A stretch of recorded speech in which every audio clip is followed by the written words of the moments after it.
So, hello and welcome to this Gauntlet Hangout game of Dream Askew, a game by Avery Alder that just kickstarted. And it's also a kind of like a game that I've had on my shelf. I had the first edition, I mean, probably like for 1.5 years now, and I didn't really get to play it.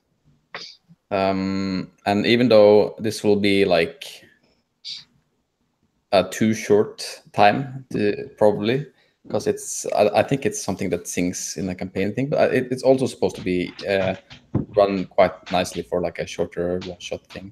I've heard Avery talk about that she usually invites people for dinner and play like a small 2-hour run of this with like people in her community. So I think then we should probably be able to do it too. But it might be like it should give like a good taste of what the system is like. Also, we're playing from the preview that's available over at Buried Without Ceremony. I think the link is yes.com. So anyone can go and get that preview for free. The game just kickstarted, but it's supposed to be available for pre-ordering soon. And yeah, as a person who's a super fan of everything that Avery's ever made, I highly recommend checking her stuff out. It's pretty awesome. First, as usual, we'll be playing with the X card. So if there's anything that comes up that is in some way uncomfortable in a way that we don't want to interact with, then feel free to X-card it, either by just physically making an X or saying I want to X-card this or X in the chat. It's totally fine to do that. Like, our first responsibility is always to make sure that everyone is having a good time. So yeah. Any questions about that? Or we're all okay with that? Cool. So I've already instructed my clever players to look at the playbooks, but the first thing I'm going to do is to read the small text blob that I already posted, but I also really like it, and I kind of gonna buy you some time looking at the playbooks too. So, Dream Askew gives us ruined buildings, haunted faces, strange new psychic powers, fierce queer love, and turbulent skies. Asking, what do you do next? Imagine that the collapse of civilization didn't happen everywhere at the same time. Instead, it's happening in waves. Every day, more people fall out of the society intact. We queers were always living in the margins of that society, finding solidarity, love, and meaning in the strangest of places. Apocalypse didn't come for us first, but it did come for us. Gangs roam the apocalyptic wasteland, and scarcity is becoming the norm. The world is getting scarier, and just beyond our everyday perception, howling and hungry, there exists a psychic maelstrom. We banded together to form a queer enclave, a place to live, sleep, and hopefully heal. More than ever before, each of us is responsible for the survival and fate of our community. What lies in the rubble? For this queer enclave, could it be a utopia? So, as you heard from that, queerness is a big theme in this game, and it's also reflected in the playbooks. And I think like it's I think it's also like what Avery would say. It's a queer design, given that it is like very centered around community instead of like individual characters. And I think that's something to keep in mind while playing as well. It's very much about like the collection of people that are in this community, more than like the hero story or about the cool and badass characters in the way that most role-playing games are, I guess. So, is anyone ready to grab any characters is the big questions. Playbooks. First come, first serve. Well, if nobody's interested, I would play the Iris, unless somebody else really, really wants to do that. And the Iris is yours. Yes.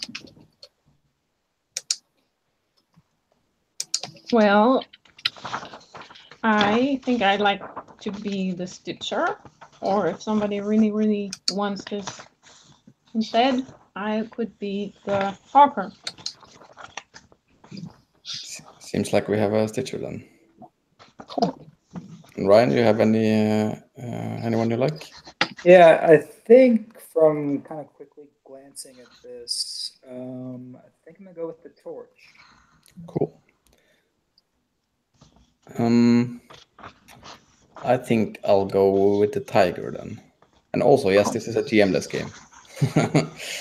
So I'll also be playing. We'll all be a GM full game, maybe, I guess. In a way. The second thing we'll choose, I think we'll do that right away, actually, since we're first already choosing things. We're also going to choose an element of the fiction that we control. So if you look under the playbooks, there is 6 elements. So that's like kind of the GM thing in this a little bit. That if anything, every player is going to control one of these elements, and that means that if somebody interacts with it, they will be the narrator of what happens. There is the varied scarcities, the psychic maelstrom, the society intact, the digital realm, the outlying gangs, and the earth itself.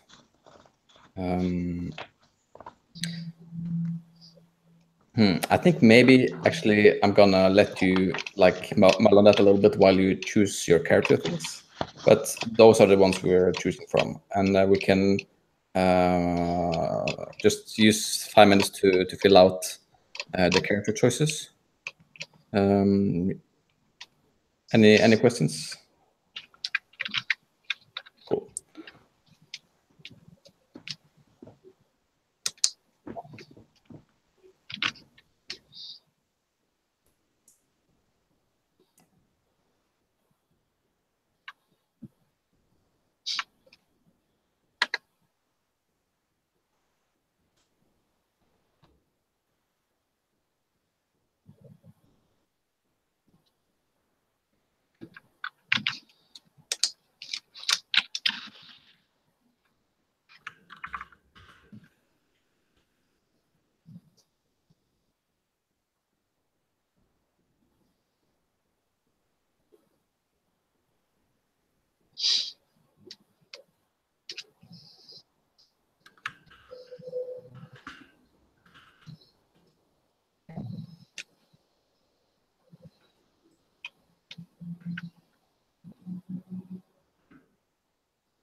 And also, if you are confused by what the gender thing means, there Tina posted like a very useful link,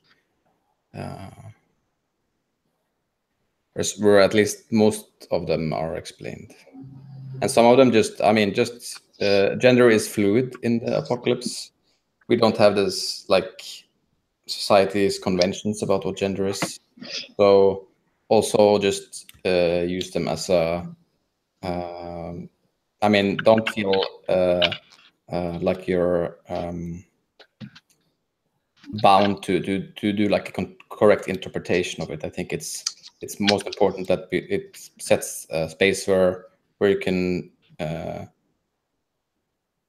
not adhere to gender expectations that we have in our society.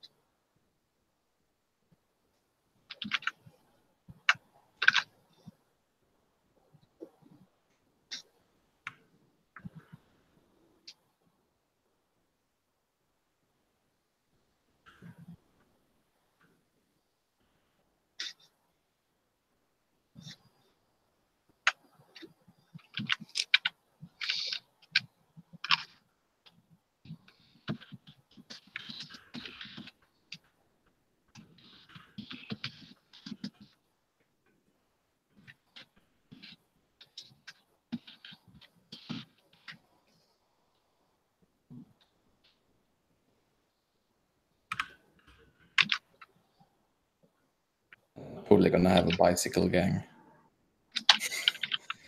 What? A bicycle gang. Cool.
So, Man, I love these relationships. mhm.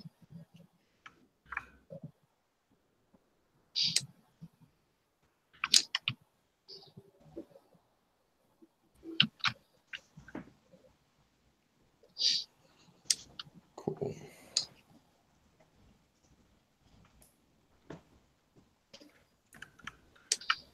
Mm.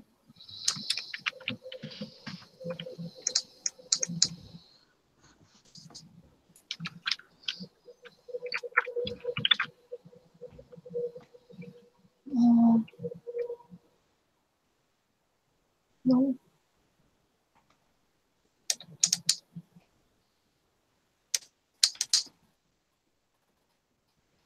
As for the strong moves and the moves and stuff, you can just copy the moves so you can see them in there.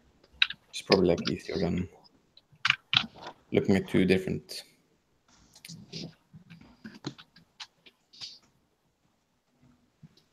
things.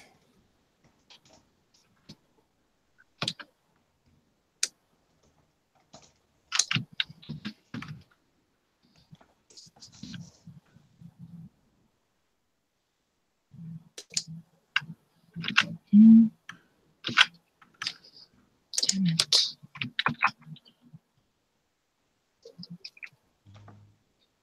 Mhm.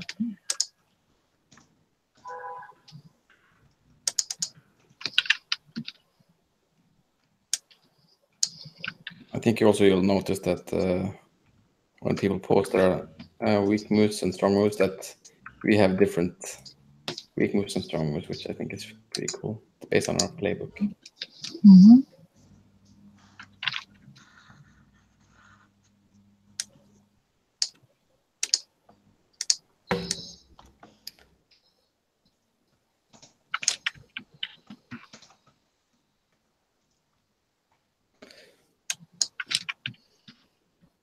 Yeah, that doesn't work. Hmm? Mm. What doesn't work? I try to copy in the whole strong moves in, but it doesn't let me. Oh, Well, I mean, I guess you could always look at the yeah, playbook. I'll just do them one by one. I mean, it's not that important to have them in there, but you can do if you want to do, of course. Just not. Fighting electronics. Cool.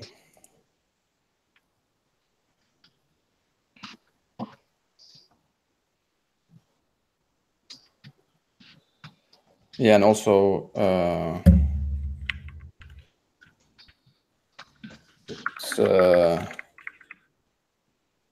pronouns with a name.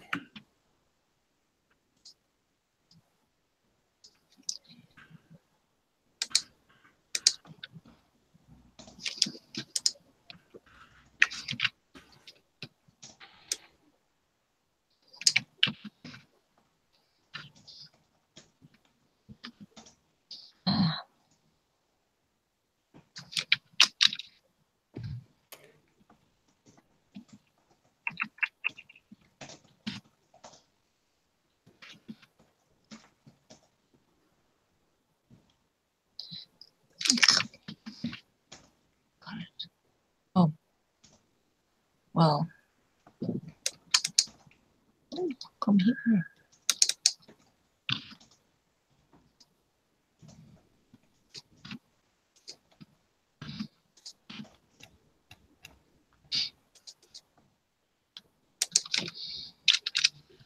Mm.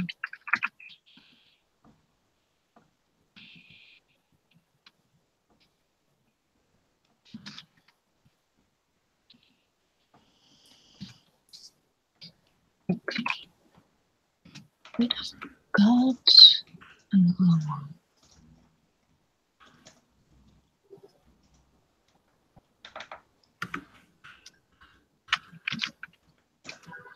I'm having such a hard time narrowing things down. There's so much cool stuff in here. Mhm. Yes, yes, it is.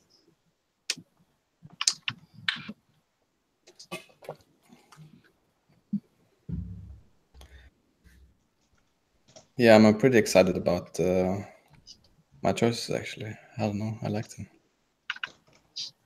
I finally have a bicycle gang. I mean, how cool is that? And I can repair your bicycles. Yes. And I think I can maybe share a dream about your bicycle with you. Mm. Well, I think I'll take storm sheltering. And I can shelter your bicycle from the storm. Cool.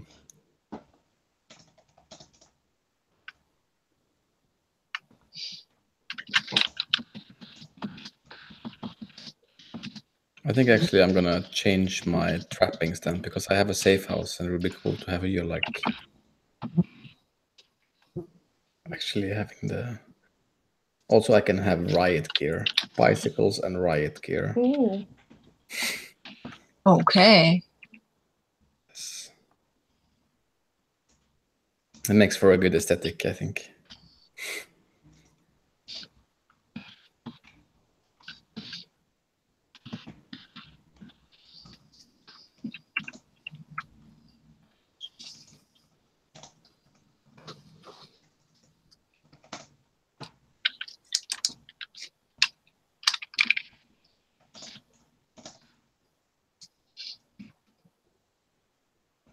Okay.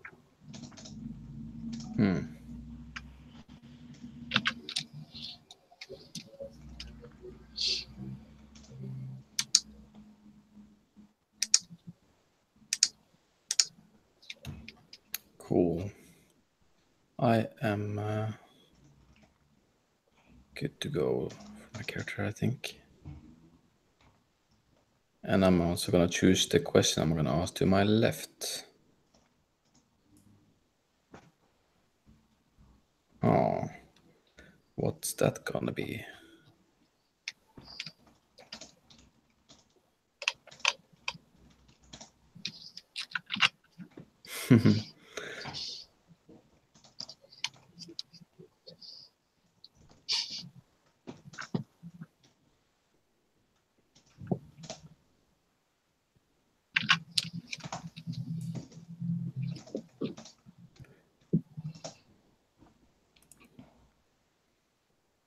Cool. So while you're fiddling with your characters, I'm gonna. So the last thing, the next thing we're gonna do is to flesh out some setting stuff after we've done the characters. And so yeah, choosing our settle our element, and then choosing the thing about them that we want to have in the game, and then also like saying a little bit what that means.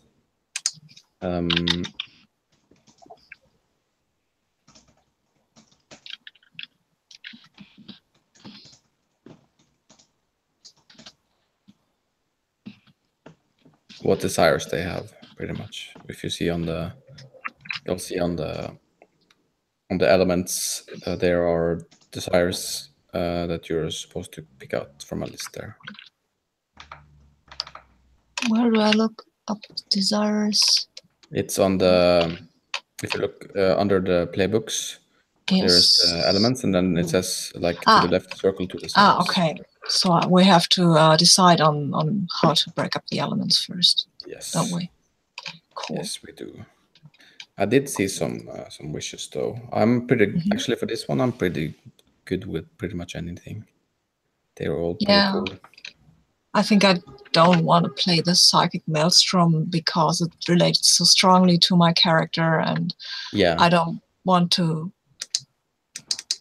talk to myself all the time. It's not fun. Yeah. Also, it does say that when you're supposed to give it away when. Okay.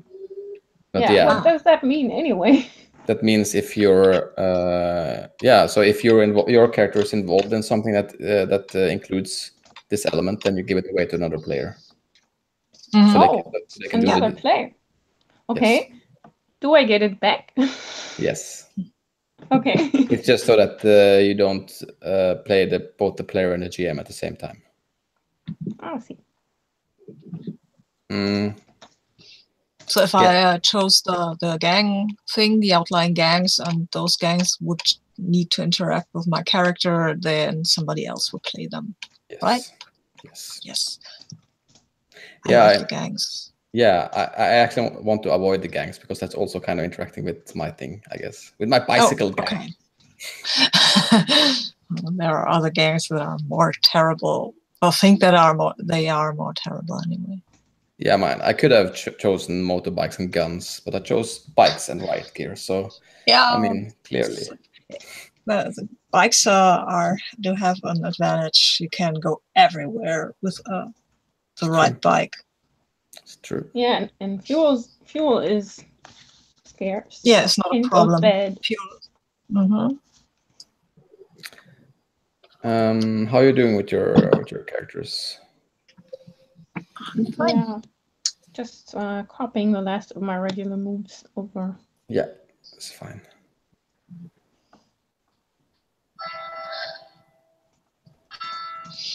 I could have also chosen a pastor for my relationship, but I chose rather the aging dyke who cooks me dinner sometimes. She's called Mo. I like her already. Oh.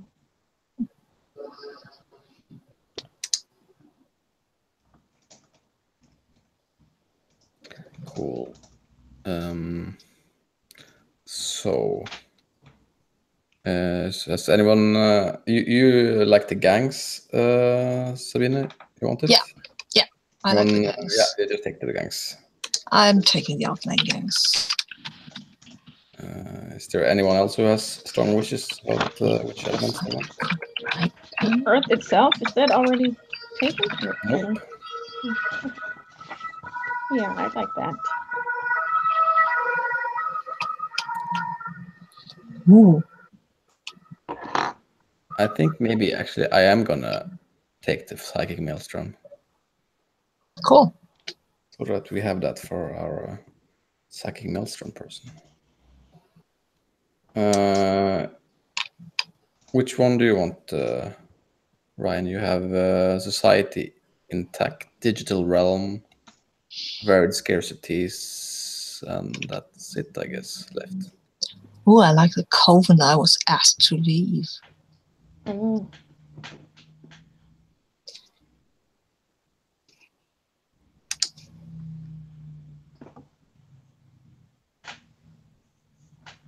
I think maybe I'll do Society Intact. Cool. Also, don't let me rush you. I'm just being an annoying facilitator.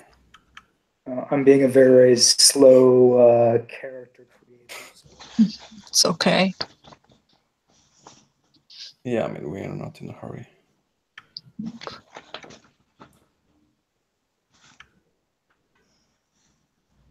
So,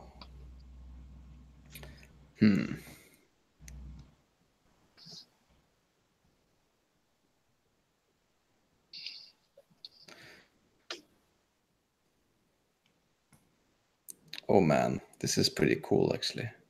Mhm.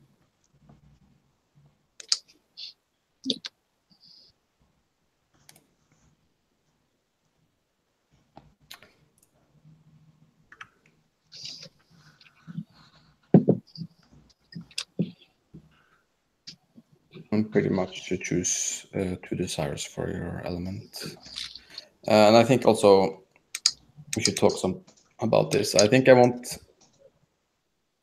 for my psychic maelstrom, I think I want that the psychic maelstrom desires human dependence. Like I'm pretty sure that like this is pretty new. Like this is not like a apocalypse, like an apocalypse world where nobody remembers when the apocalypse happened. This is more like an ongoing apocalypse. Things getting worse while we're like, yeah, in the time that we are living. And I think the psychic maelstrom is probably like something new. It's not something that people understand at all. I probably I don't know how people like react to that. People suddenly have like, I don't know, powers or ways to see into people's minds, or I don't know, whatever like that. But I definitely think that it's mixed feelings about it among people, and I definitely think like the desire of the psychic maelstrom is like to be useful, so that it makes people dependent on them.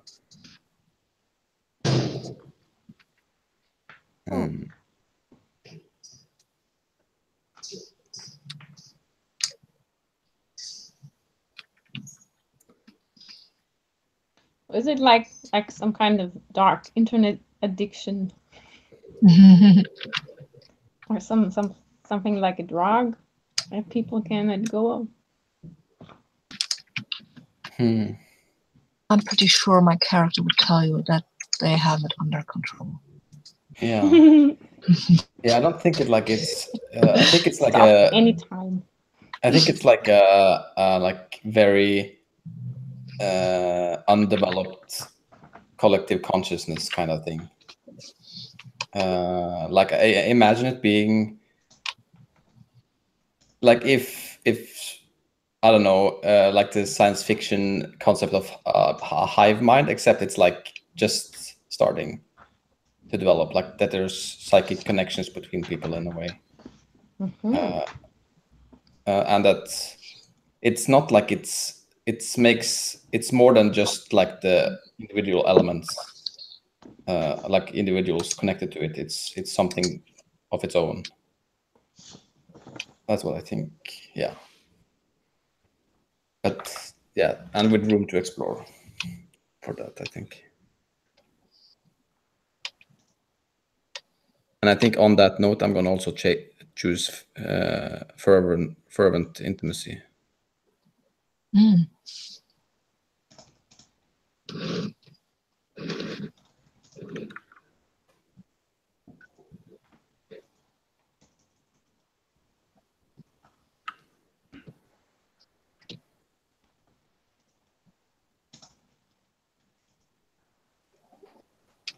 So tell me about the Earth's desires, Tina.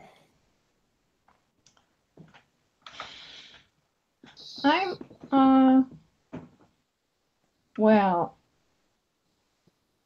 I've been reading the intro text on the element sheet. Maybe we should read this. We could do that. Sure. Because it's based on how I understood that. Yeah. Let's do it. But I think it desires to heal itself, and I don't think it cares much about humanity. It needs healing. And it's trying to develop new forms of life, like new plants, strange mutated animals. Oh yeah, cool. Cool. Yeah, maybe we should read the text on the elements we have in use. You want to read the Earth one, Tina? Yeah, sure. It says, we built a new world upon its back, glass and steel stacked towards the heavens. We learned how to pull electricity out of every natural element, to mechanize, to automate. Some of us went whole days forgetting that anything existed outside of our edifice. We wounded the earth. We alienated ourselves from its touch and its harmonies. We broke holes in the sky. When it tried to warn us, we didn't listen. What now? Will apocalypse cement that alienation for all eternity, or finally bring us home? Oh, nice. I'm also going to use the opportunity to catch up with the Psychic Maelstrom one. Close your eyes, open your brain. Something is wrong with the world. That something is the Psychic Maelstrom. It's just beyond our everyday perception, ever present and howling. It can offer guidance, protection, even flashes of brilliant inspiration. But it's hungry, and nobody knows what the price it demands in return. Not creepy at all. So I'll do the gangs. Mm-hmm. People had wildly different ideas about what the collapse of law and order meant for the future. Some shuffled the mortal coil at the first sign of real danger. Others took to the hills equipped with water purifiers and dried goji berries. But some people stayed right where they were, armed and alert, ready to carve out an empire by whatever means necessary. Stop whatever you're doing. Crane your neck just a tiny bit. You can probably hear their roaring in the distance. Yeah, I like these guys. What? I'm afraid. Tell me about the outlying gang's desires. Oh, well, they need territory, obviously, because that's where everything is, yeah, like resources and everything. That's what they need territory for, and also to prove that they are the kings of the hill, kind of. And they want home-cooked meals because they're, at their heart, they're pretty sentimental guys, really.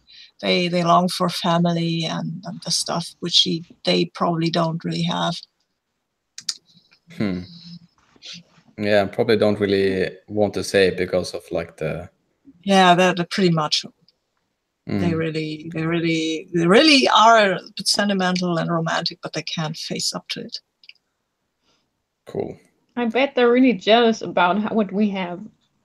I mean, they would never admit it, unless, well, yeah, maybe they would. Maybe some of them would. Who knows? We'll see. So Ryan, read the Society Intact for us. All right, so for Society Intact, it reads, for some reason we thought the collapse was going to hit everybody at the same time, but nothing happens like that, neatly, evenly. Civilization crumples in waves, eroding the peripheries of good society. Apocalypse is only a distant nightmare for the privileged, a cautionary tale about what might happen to them if they should fall from the master's clutches. You'd be surprised what one of those people would do to keep the society. Oof. Oof. Yeah. And what is the desires of the Society Intact? I actually just changed one of those, so I think I'm set now. So one of the desires is orthodoxy, and the other is self-preservation. How does that look like with the orthodoxy? I'm feeling super uncreative, or maybe just influenced by having just watched the newest episode of I can't remember the name of it. The new Hulu show based on the Margaret Atwood novel. Handmaid's Tale. Handmaid's Tale. I don't know why I was blanking on that. But, oh man! Just watched the newest episode, and so for whatever reason, that's what I'm imagining with Society Intact. Yes. Maybe not the exact same details, but something like that. Religious orthodoxy, very conservative values. Yeah. Yeah, I super like that, and also, yeah, I think we have our elements. Cool. Man, the world is harsh. So, the next thing we're gonna do is to carve out our enclave. Yay. So that's on the next. It's on page 3 of the PDF, and also I made like a separate thing for it in the worksheet. So the first things we're gonna do is together we're gonna choose some visuals. I think we're just gonna choose one each. Yeah. For the visuals. You can highlight them or make them bold in the sheet. Oh, I have one find one that I like. I want the train station. If that's okay with everybody. Ah, Cool. But I like a train station. train station. Yeah, old train station, maybe some old yeah, like some old what are these things called? Locomotives? Oh yeah. These things standing around, rusting, maybe some wagons.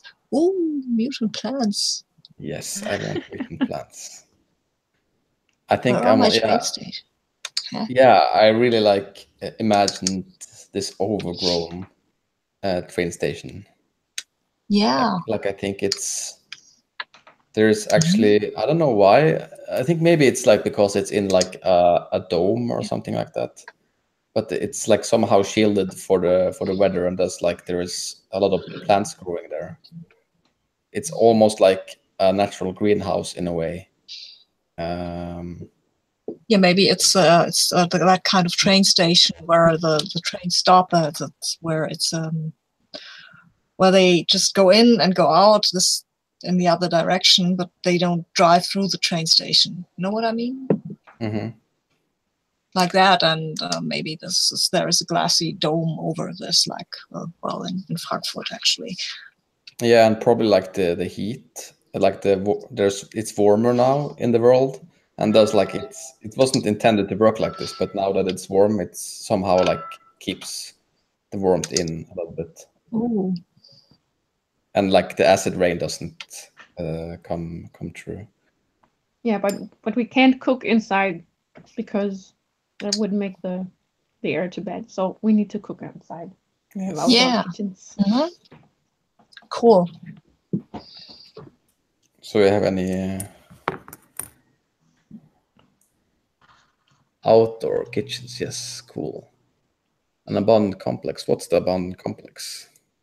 Yeah, I'm imagining maybe it used to be some sort of like a business park of some sort that's not far from where we are, that was long abandoned.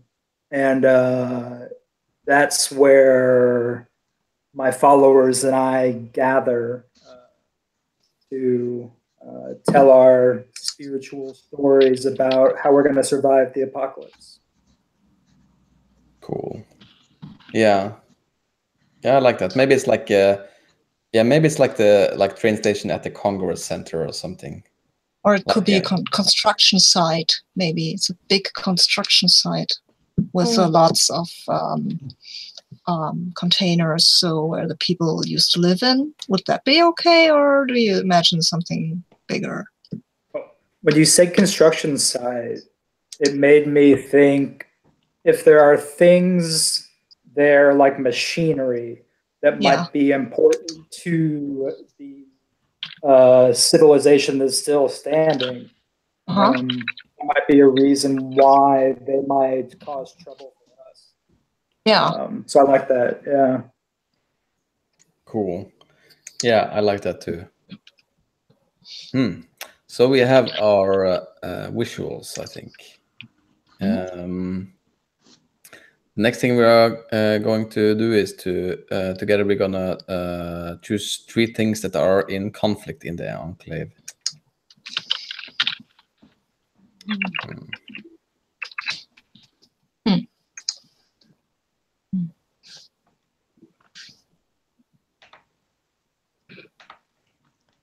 Wow. The limitless possibilities of queer sex. I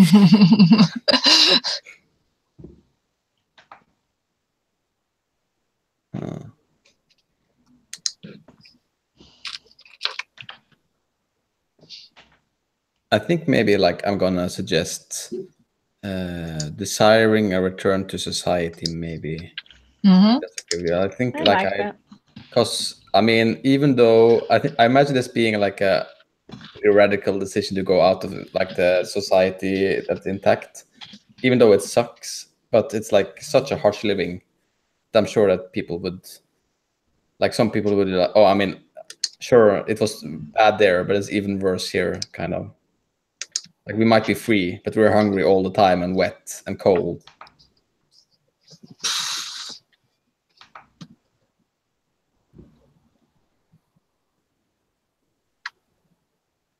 Oh, okay. I like to think we argue about the use of violence because, well, should we use it? Shouldn't we? Is it ever a good thing to use it? Yeah, I super like that too. I lent like I was leaning a little bit into that when I chose like bikes and riot gear instead of like guns and stuff. So I enjoy that. Yeah. And also like my there's the conflict thing that I have with my gang is that there was a murder at some point, and I think maybe that I have lost trust in because of that. So I think maybe like that's also like a part of it. I think like someone in my gang killed someone recently. Oh, I don't know over what. I I'm think sure maybe it was just an accident. no.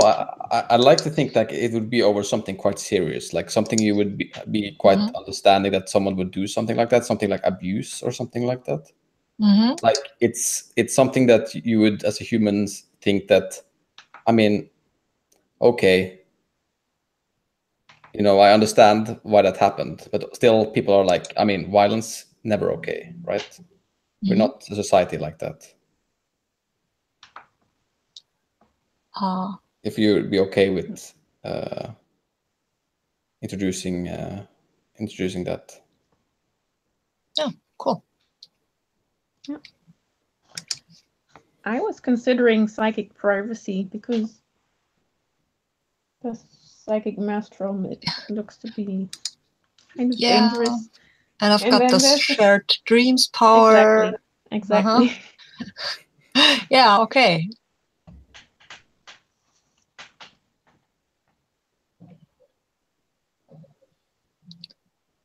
That can help. Ooh. Cool. So we have our enclave pretty much. I think like I mean, I have a pretty good picture of like this place now. Is there anything else that you want to like flesh out a bit more? Yeah, I would like to ask why the former leader, who is my contact, was exiled. Had it something to do with this murder? This unsettling murder? Maybe. Or is it to ask questions? I don't think so. No. Okay. I think we can mix it up and go back and forth. Yeah, sure. Cool. Yeah, so. Yeah, maybe. Like, I wouldn't be against that. But also, like, if we wanted to introduce something new, it's a thing we could do, I guess.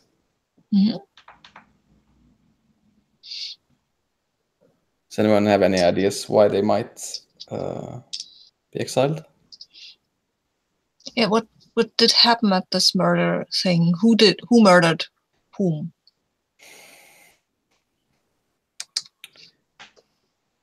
Did you murder some abuser, or did someone of your gang kill somebody else over? Yeah, I think like I think actually someone like in my gang like feel free to like to veto this, but I think like maybe someone in my gang stopped someone from being I wouldn't say like I think like they found that they had like locked someone in or something like that. Mhm. Like for a long time, like they were missing, a person was missing from the community, and Mhm. they found them that they had locked them in because Oh. because they were jealous or something like that. Oh, on Maybe. purpose. Okay. Yeah, Or maybe they were worried that this guy was this locked up person was mutating or behaving funny. I think that's what they were saying, but I'd like it to be like an Okay. actual thing that he did. Like it's Okay. No, that they locked the person into wherever because they thought they were dangerous or mutant or something, and that came out then. So you suggesting that the person we kill is the mutating person, or is that it? No. That's the guy who there was a person who was locked up by another person who's the guy who was killed, and the guy who was killed said that the person he had locked them up because he thought they were mutating or Yeah. something. Yeah, cool. So maybe like the thing is that like we in our community we bring up the problems that we have to the community. We don't solve them ourselves. It's dangerous to do it like that. Yes, absolutely. And the leader, our farmer leader, was called Gold. He just didn't even know it and didn't even notice that, or he knew about it and just let this person do his stuff because he thought it would be the best. But he didn't discuss it with everybody, and that was not okay, and that's why he was exiled. Yeah, cool. Yeah, maybe like Gold like ordered the person in my gang to kill them. Ooh. In anger or something like that. Oh, that's nice. Yeah, I I like think that one. I think probably like Mia had like a pretty big hand in making them exiled because, I mean, they don't control my gang. They're not the boss of me or them. No. It's democracy, right? Well, does that mean that we have like a council of elders or something? Since Gold is a recently exiled elder. Well, Yeah. we respect these people, these elders, because, well, they have more experience. But I don't know if it's a real council that rules us. Maybe that's like a thing that is actually not certain at this point. Like we used to have one elder. Mm-hmm. Okay. And now people are like, see. okay, what are we doing now that we don't have this person anymore? Mm-hmm. Yeah, I like that we don't really know. So our democracy is starting to crystallize around people. Yeah, or like, yeah. Yeah, whatever unintentionally. Whatever we are going to do to have then might be a theocracy or a psychocracy or something. Psychocracy, yeah. Yeah, I don't know. Does any of you or do you have things that you want to like flesh out in your like you also have like some character stuff maybe that relates to Yeah, I still want to know why always was exiled asked to leave from his coven. Who? Always, Orion's character. Always. Oh, yes. Yeah, I was curious about that too. I mean, how big is our enclave? I mean, would this coven have been inside our enclave? Is it that big, or? I don't imagine it's very big. No. So would this be a coven? Perhaps I was in a different enclave and asked to leave that coven, and so came here. Yeah, maybe. Mm-hmm. Why was I asked to leave? I think.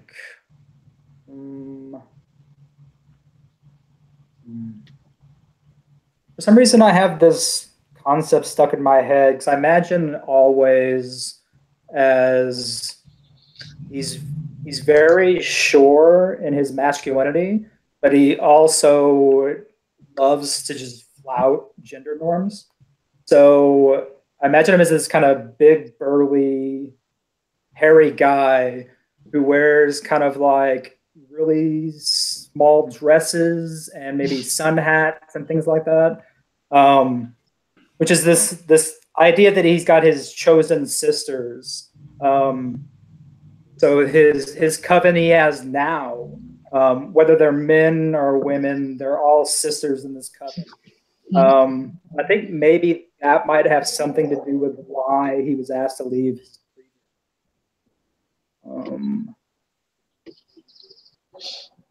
I don't know. Maybe they were a bit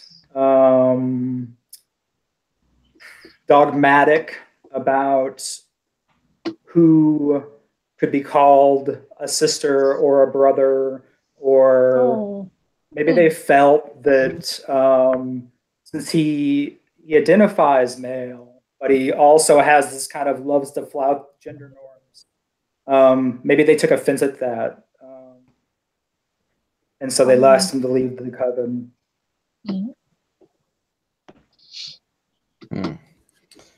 Cool. Cool. Yeah, I like that. And what does bacchanal mean? What is that?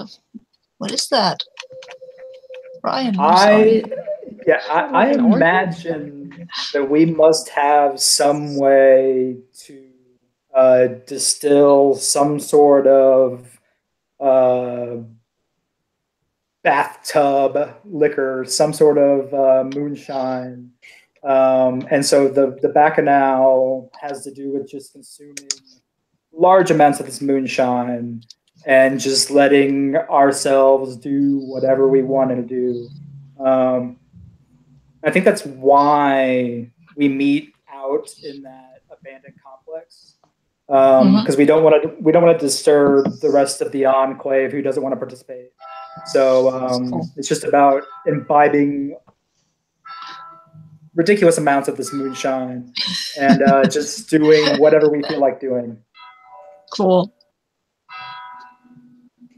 Yeah, that sounds fun. So,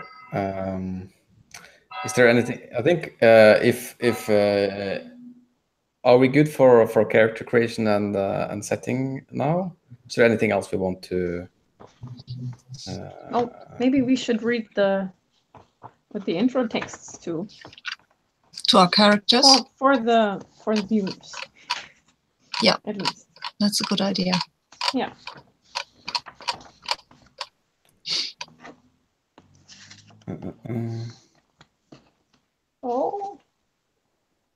Who goes first?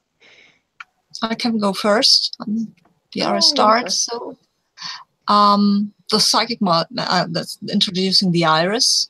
The psychic maelstrom touches us all, but the Iris has been indelibly marked and changed. Her gifts are unprecedented and inexplainable, but may hold the secret to our healing. What is everyone so afraid of?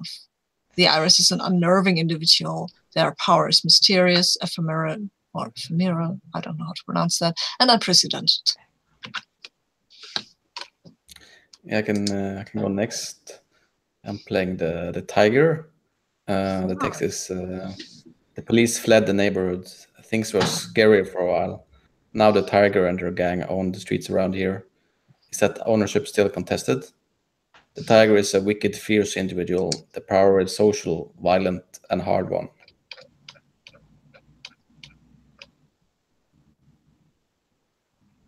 I can go ahead and go next since the torch is right after the tiger. So I'm playing the torch. And the torch's text reads, all routines and mundane knowledge crumble under the weight of the apocalypse, but the torch has answers. Are they ancient teachings, ecstatic fantasy, or a new faith dawning? Followers draw near to their warm glow. The torch is a compelling individual. Their power is spiritual, social, and mystical. Yes. And Robin is the Stitcher. Things break, supplies run out, bodies get wounded. The Stitcher is there, fixing, mending, making, repurposing. They have a workshop and an uncanny intuition. Stitcher is a resourceful individual. Their power is technical, material, and reactive. Cool. I think also, like, actually, I'd like to ask the questions before we take a break. Yeah. We have a question each to replay, choosing to Yeah. ask the one to the left. So we'll say that the table here is the way our characters are organized. So I'll ask Ryan will ask Tina, Tina will ask Sabina, and Sabina will ask me. Okay. Cool. So let's see. I can start. I'm gonna start by asking always, why don't you trust me?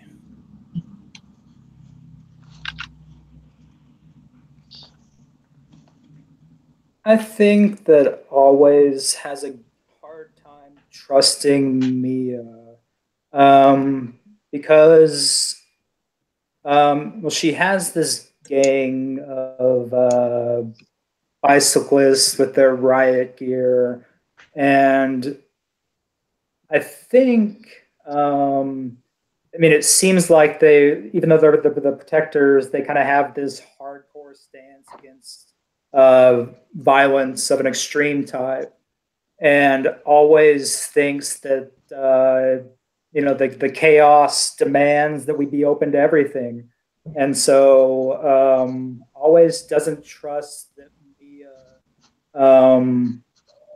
I guess, would do what she had to do to protect them if push came to shove. I liked it a lot. Cool. So then I always can ask Robin a question.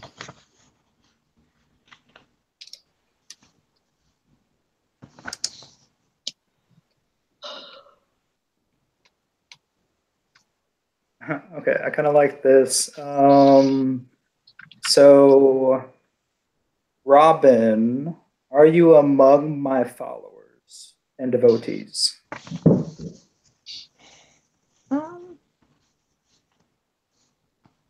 I'd like to think I am. Yeah, I think so.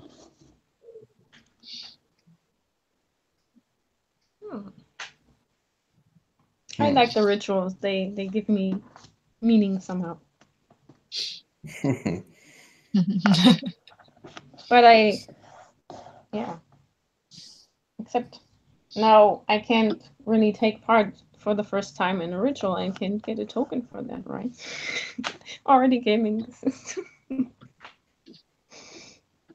Seems like it. Cool. And Robin can ask Tion a question. Yes. What broken thing do you have that I could fix?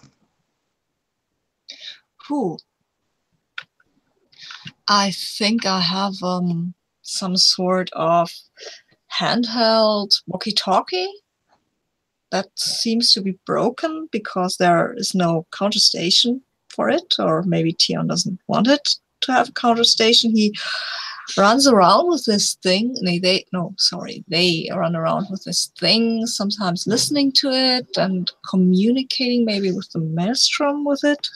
And they don't want it to be fixed, but you have the parts. It's really easy. Maybe you even have the other walkie-talkie, but it doesn't work because Tion's not fixing it.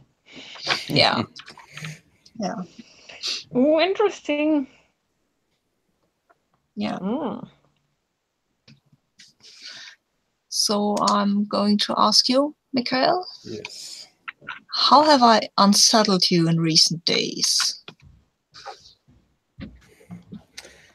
I mean, I think like Mia has a quite he can stomach a lot of weirdness, but I think you were. I think actually I caught you like talking into the walkie-talkie and heard like the voice of the person we killed. Oh, nice. Which Mia found quite unsettling. Okay, cool. I like that walkie-talkie already. Yeah. Well, yeah. Cool. So I think we have our character creation and enclave creation pretty set. I suggest we take like let's say it's a 7-minute break actually. So we're back at 15. Okay, fine. Cool. Yeah. Okay, Cool. Then we'll Great. start play. see you. And then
Hello. Hello again. Hello. So, before we begin with some scenes, I think I'd like for all of us to. Oh, I did this wrong actually. I'm just gonna to say what their lure is. A lure is a way for our characters to get XP by interacting with your lure, or not XP tokens, so that we can do the strong moves.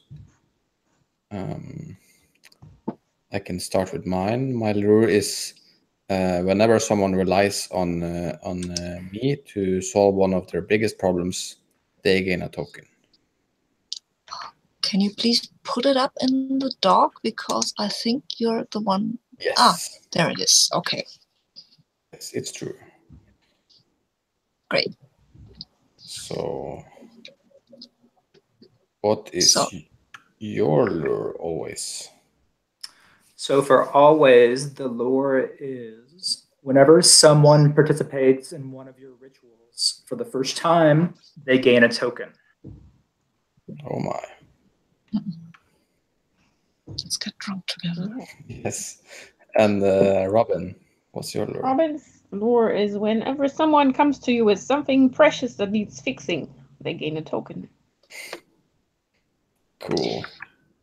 Yeah, and when someone invites Tion to use their psychic gifts on them, they gain a token. Oh no. Oh, yes. Uh, Have these amazing gifts. Yes, yes. Cool. So, like any good old game that is revolved around scene making, I just want to make sure that we all understand how that works. So pretty much, if you have an idea for a scene, just put it out there. We'll make the scene. I think, like, actually, for the sake of not talking over each other on the internet, I'm going to say that we each like have a turn to suggest a scene in order. It makes it a little easier. At least I find. Is there anyone who has an idea for a scene that they want to start with?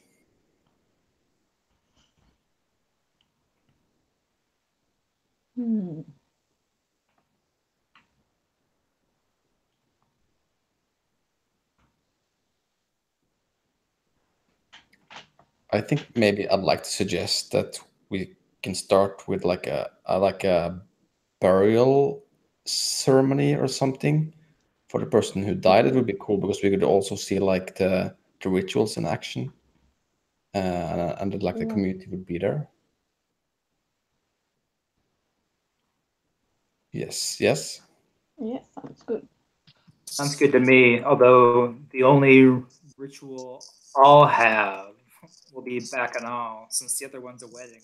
I mean, Unless somebody wants to get married at the funeral. I mean, I'll take Bacchanal for a funeral. Sounds perfectly fine. All right, cool. Cool. What are street wards? Like some kind of protection of the street?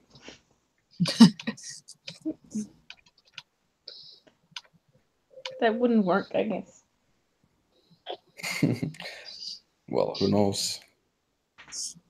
So I think I'll frame the scene. I think we see it from Mia's perspective, as she's probably like the last one to arrive. I think. I mean, I'm sure that Always is the one like officiating the ceremony, even though like the ritual is mostly. I mean, I think they look to you for that kind of thing, even if you're not really. That's not really your main thing. I think it's like I imagine it being like you're standing probably on top of like where you come up from the platforms at the railway station. Like there's this like higher plateau, like where there's like escalators that used to go up. And I think the last one, yeah, me and my bike gang is the last one to arrive. You're probably already like, well, actually, I think maybe you're already like past most of like the ceremonial stuff about like the actual funeral. And Mia like comes around with like I imagine it being like a BMX bike or something like that.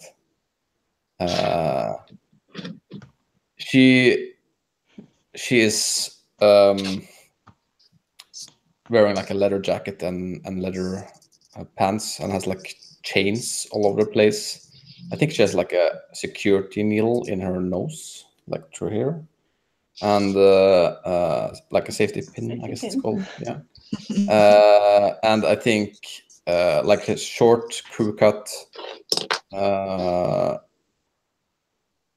and I mean, she was probably like assigned male sex at birth, but is quite like she is identify as a female, and also like, but her presentation is quite like could be on both sides.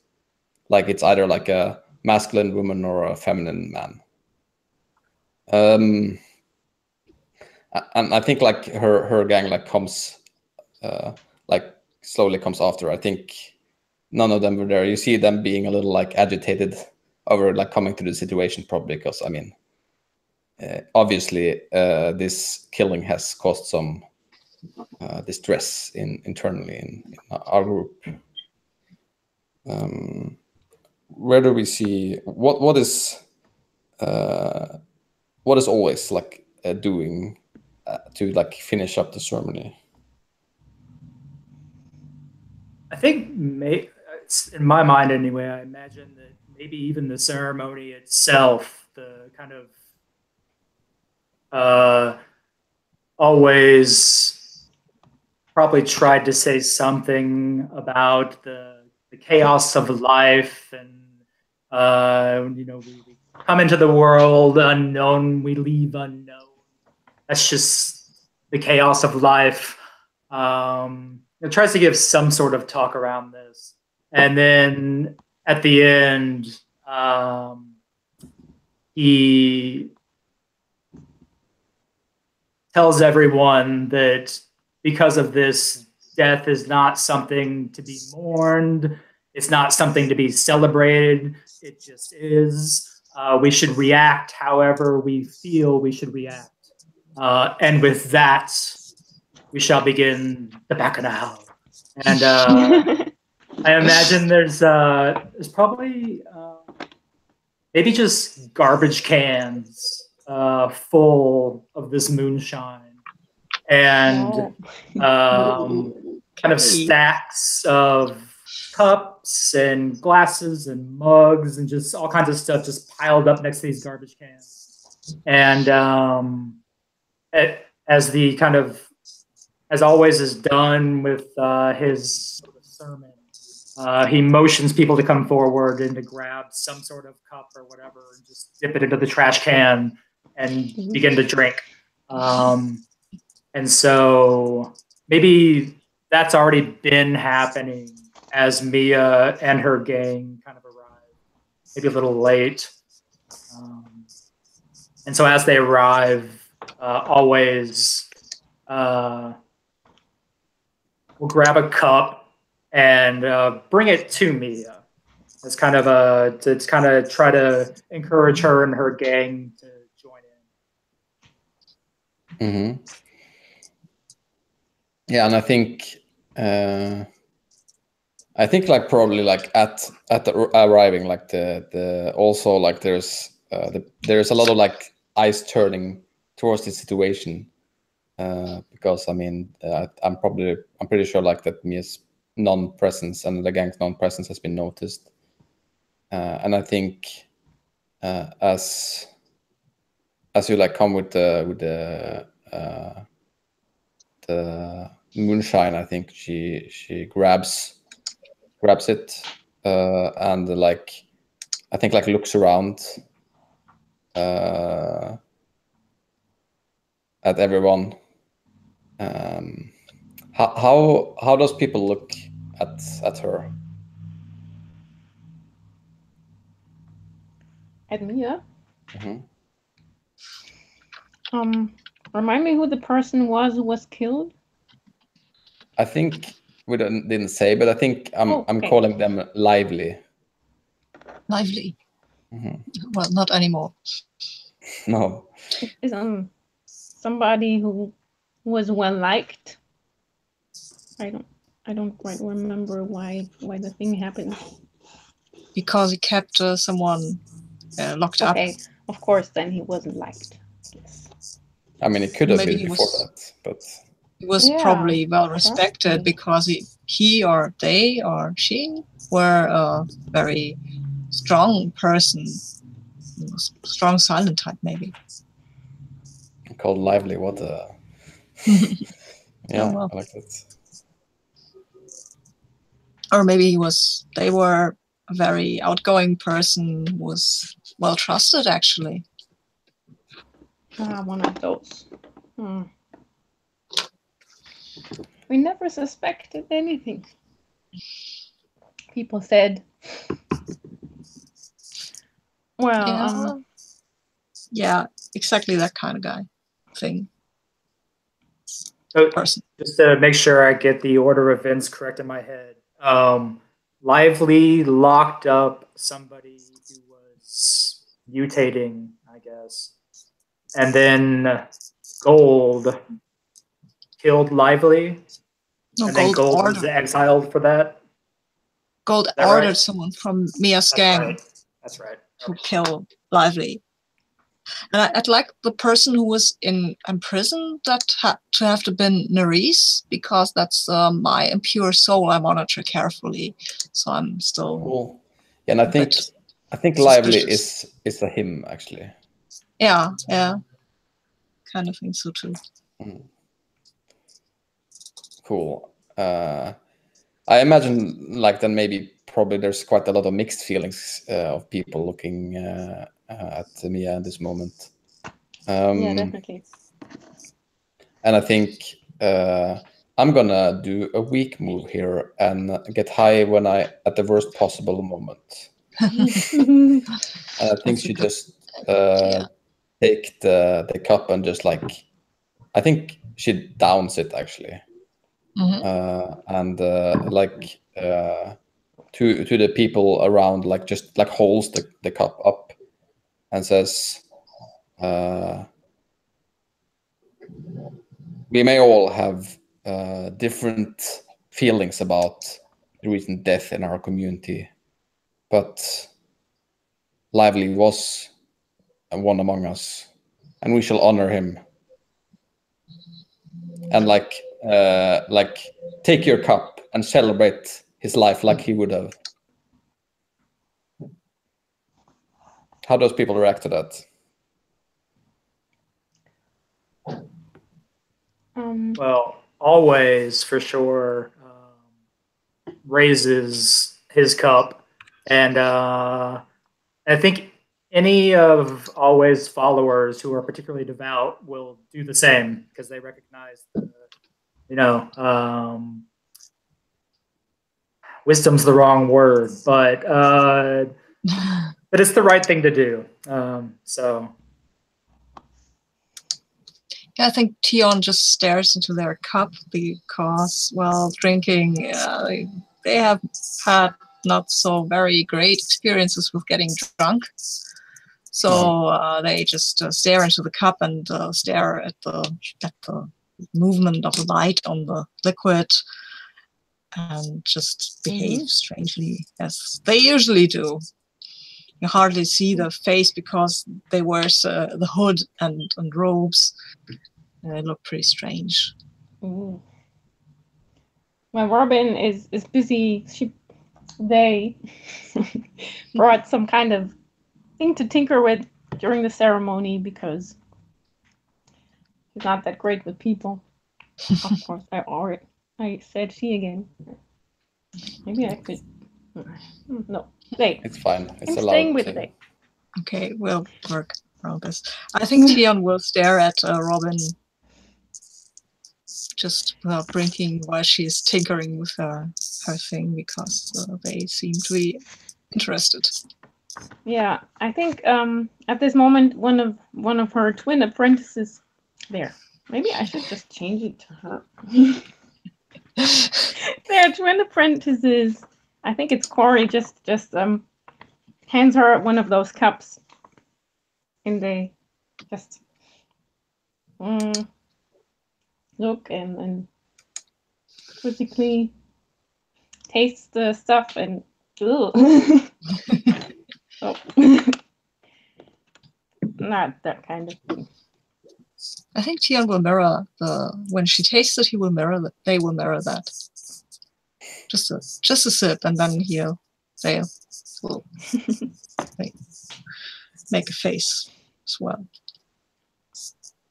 Yeah, and I think probably like Mia at this point, like her face is like in the middle of this like grimace and like woo. And then like she comes to herself again and it's like I think looks at always takes deep breath and well I guess I have a question, don't I though? Ask what makes me vulnerable in this situation. I think that Mia is vulnerable in the situation because she hasn't like asserted herself on like what happened yet, like to the people as the protector that she is in the community, and instead of doing that, she's getting drunk. And I think also like obviously I think for people that she's like raw of this experience of this happening emotionally. You can probably like see her being like having bags under her eyes and yeah, being a little more unkept than usual.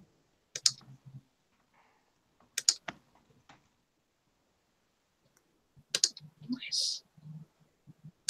I think seeing that always is, of course, going to wander back to the garbage cans, fill another cup, bring that cup to me as well.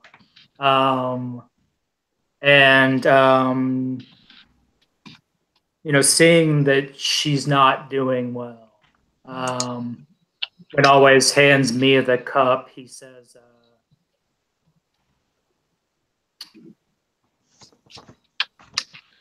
"You should give in to the water. Let yourself do what you will tonight, and you'll feel better tomorrow." Are you taking tenderly care of me or what? No, that's my move. I don't know what you have, but seems like I you're was doing an action. doing share food or advice with someone. Is that a regular move? Yes. So what question does that? That triggers, how could I deepen your character's sense of belonging and purpose in this place? I think Mia takes the glass and I think like sits down on like what's probably like I don't know. I imagine being like an oil barrel or something like that. But it's probably not. She's actually jumping up on the barrel, being like an eye to eye with you almost. And I think she says something like, "I will take another sip to get more strength and maybe maybe we'll feel better tomorrow. I think like you see her looking over at her like gang going. I think like her people like spreading among the others. And I think like you recognize. I mean, you also have people that look up to you as a example, right? And I think you see that she like her loneliness in this situation here, like looking at the others and feeling like she can't. I mean, she can't meet their expectations, I guess, in this moment.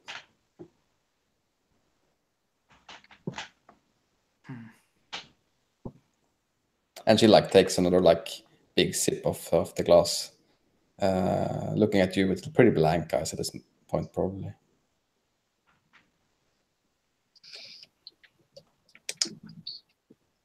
I think Always is just now, he's happy that at the very least Mia's beginning to drink. So he's going to try to kind of shepherd Mia and her whole gang kind of into the space, try to put drinks in Mia's gang's hands, get them all kind of involved in the ritual. Cool. I think that happens. Like the gang, they get around, and I think with some alcohol, people like start talking together again, a little bit. Like they loosen the mood a little bit, and I think like at that, Mia like raises her glass, and I think like looks. I think actually like as she does, I think actually like she stands up on top of the barrel, like looking at all the people gathered, and she says, "What is our uncle called, by the way? Do we have a name?" Good question. Maybe we just call it the station because it's a train station. Yeah, I was thinking the same actually. Cool. I like that. Maybe add a number like 21.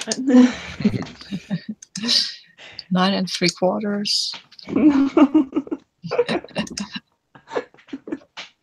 Yeah, and she says something like,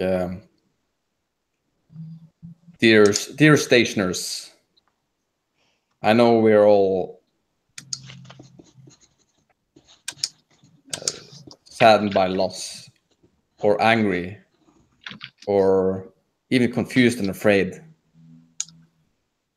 This is not something that's happened here before, but I'll ask you to forget this tonight, because tomorrow, once again, we will stand together. We'll stand together against the people outside, the people trying to squash us. But we will be safe. We will be safe as long as we stand together. I promise you that." And I think like she promised something she can't possibly deliver. Yeah. Yeah. Makes another move. I'm hogging it a little bit here now, but at least you see how the thing works now. So that's my excuse. Sure. That's okay.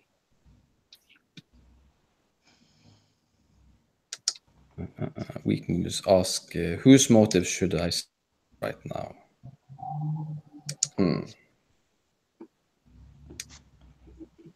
Or maybe no. I think what makes more sense is what makes me more vulnerable in this situation. I think it is that I mean, people will hold her to that. Everyone will hold her to that, I think.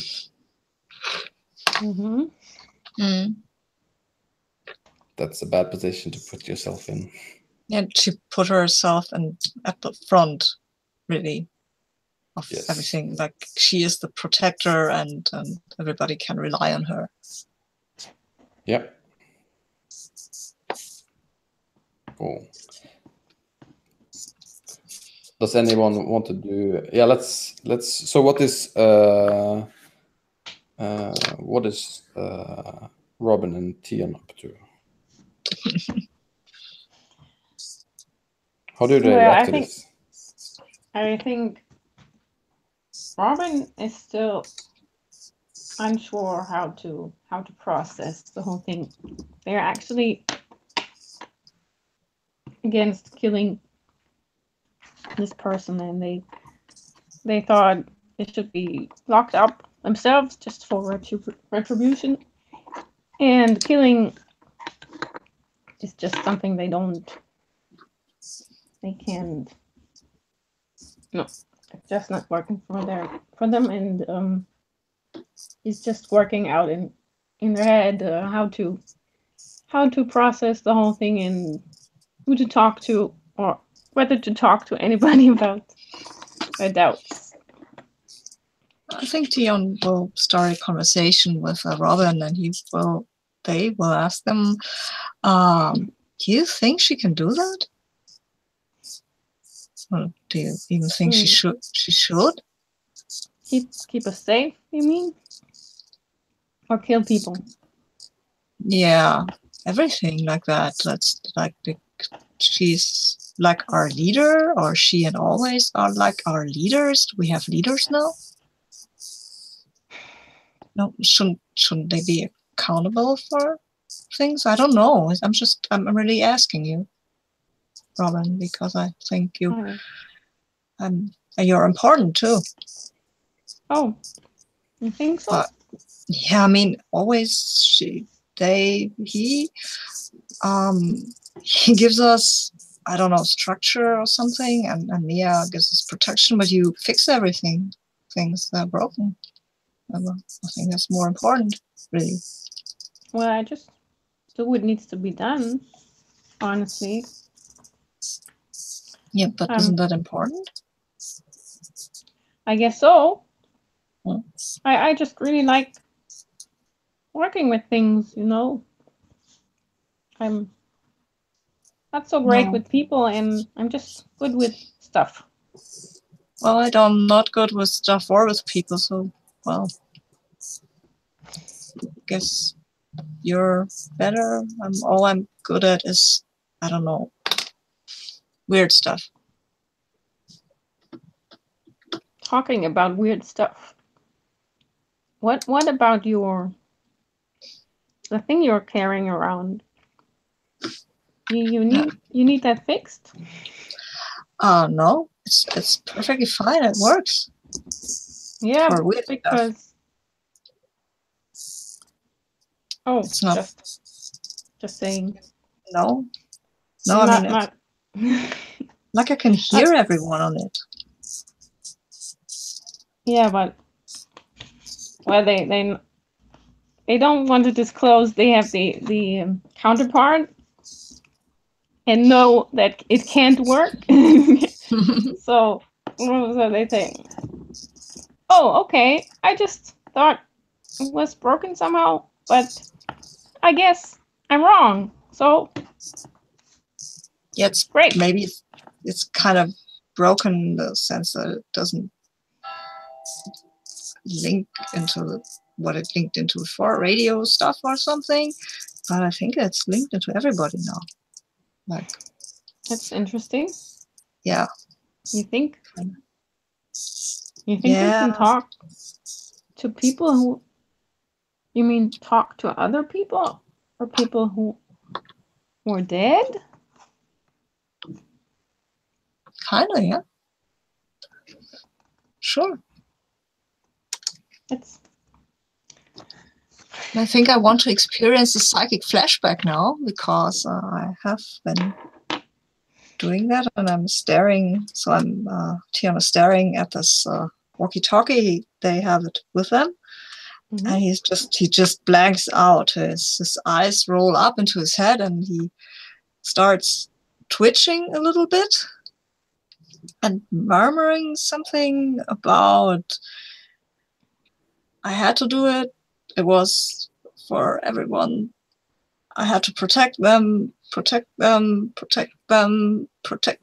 And then they collapse on the ground and shake themselves and and I get choking, I guess. And I get to ask the question, what makes me vulnerable in this situation? And well, it's because I think because I'm the psychic master, I'm going to interject a little bit here. Yeah, sure. I think actually, like, what makes you vulnerable is that everyone in the room hears this thing that's happening inside their head. Yeah. Like, yeah. They're like seeing. Mm-hmm. When you like come up and raise, like get up, you see everyone like staring at you. Yeah, great. I like that. Tion starts to hide his face in his hood. That's what the hood is good for, really. Yeah. How does Robin react to that? Kind of weirded out. What? It's strange. Is that the guy who was killed? I guess. I think I need to go back to my machine I'm working on.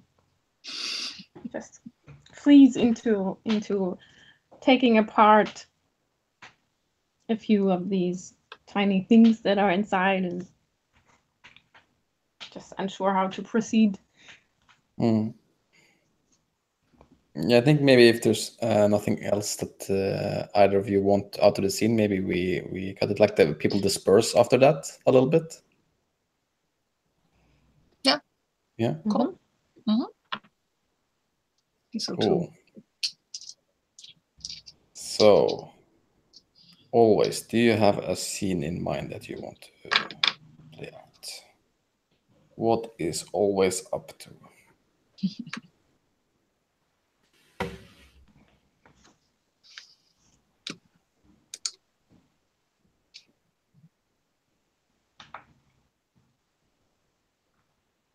Also, this is a side note. I definitely think that Robin, you also kind of invoked a regular move there. That is, wasn't it something that's ask what needs fixing or something like that? Oh. There is a regular move that says ask what does your character have that needs fixing. But yeah, I'm just like you don't have to do it now, but like it's a good thing to when you're like doing dialogue and stuff, like actually looking at the list, because you're they're like suddenly they pop up. Cool. Sorry to almost interrupt you there, Voice. So I have a question about the questions, I guess. So do you make the move and then ask the question? Is that how it works? I think so. Okay. Yeah, you don't have to say that the move you're doing, but I think like I did it just to like show that you can. Cool. Then after you're done or played it out, then you ask the question. Okay, so I imagine that always, I don't know if it's happened before, but always has heard Tion talk about the Maelstrom, and always is very curious. So I think I'll frame a scene in which always is going to seek out Tion to just discuss the Maelstrom. Yeah, cool. Tion likes to discuss the Maelstrom. So where does Tion normally hang out? Well, I think at the fringe of the group, usually watching people, sneaking about sometimes even, and they like high places, so maybe climbing up somewhere in the abandoned train station to sit to sit over everyone and watch everyone. They have maybe some place they can get to where they usually can be found and sit up there and watch everyone do their normal kind of stuff. And also where they can watch the sky, because they're always worried about storms. Okay. So so I imagine then that Tion has climbed up onto one of these perches that they enjoy, and Tion starts to there's like a glint of metal, like a flash of light that keeps catching Tion's eye, and always has also climbed up on top of one of these buildings, maybe, I don't know, 10 meters away, and it has this piece of metal in his hand, and he's flashing the sunlight, trying to catch Tion. Kind of playing a game about it, almost like with a cat and a laser pointer. Yeah, well, you catch Tion's attention pretty quickly. Tion is a pretty attentive person, and they look over at you, and you see the hood tilts, like Tion is tilting their head, and he then searches a bit, and until they find something made of metal and tries to flash you back with this, but it's probably not so shiny. You can see that they try to, well, they don't know what you're doing, but they want to react to you and want to communicate. So when Always sees Tion try to kind of mimic what Always was doing, Tion lets out kind of this huge belly laugh, kind of throws down the metal that he had in his hand and just shouts across to Tion, since they're only like 10 meters away, just shouts across, can we talk? Well, Tion is still a bit up in the whole thing, and then they try to use the maelstrom to make the thing, the light flashes better, and they make it. The metal thing, they start strobing out these light flashes at you, and there are some unexpected side effects to that, because now every shiny piece of metal, and this was in their vicinity, starts to flashing out lights, and that's when Tion drops the metal, ugh. And I think that's a regular move. So that was that. And then he waves over and shouts back, "Hi, Always. That was funny." So Always is going to climb down from where he is and make his way over to Tion and kind of slowly, well, maybe not slowly, just climb up to where Tion is.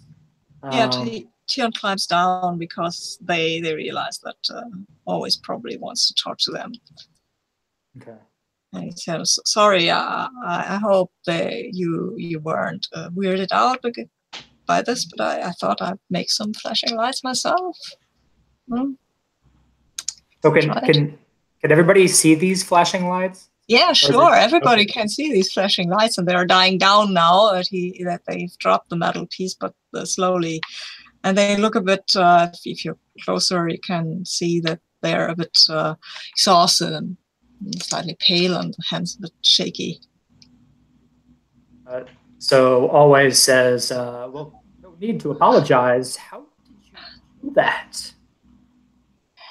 I don't really know. There's this thing, this maelstrom, I guess, that talks to me, and sometimes I can talk back to it and ask it for stuff to happen, and then sometimes it happens. Oh, not- so It's not scary, right? so You're not scared by this? Well, no. It seems as though you Whew. are connected to the chaos. Yeah. Yeah, I guess I'm connected to the chaos.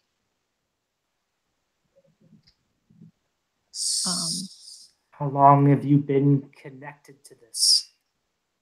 I have a hard time knowing, but I noticed it a while ago when I was younger, when I was growing up, when I first started realizing I wasn't like everybody else, and then I connected with this, and well, it's a bit confusing, really. And so you talk to it? Yeah. And what does it say? Weird things, really. It's not that clear. Sometimes it's people talking, and sometimes it tells me to share my dreams with others, or to it tells me when storms are coming. And well, I don't know. This sounds pretty strange, but what it always tells me that it needs me for something, I guess, some higher purpose. I have no idea what that means.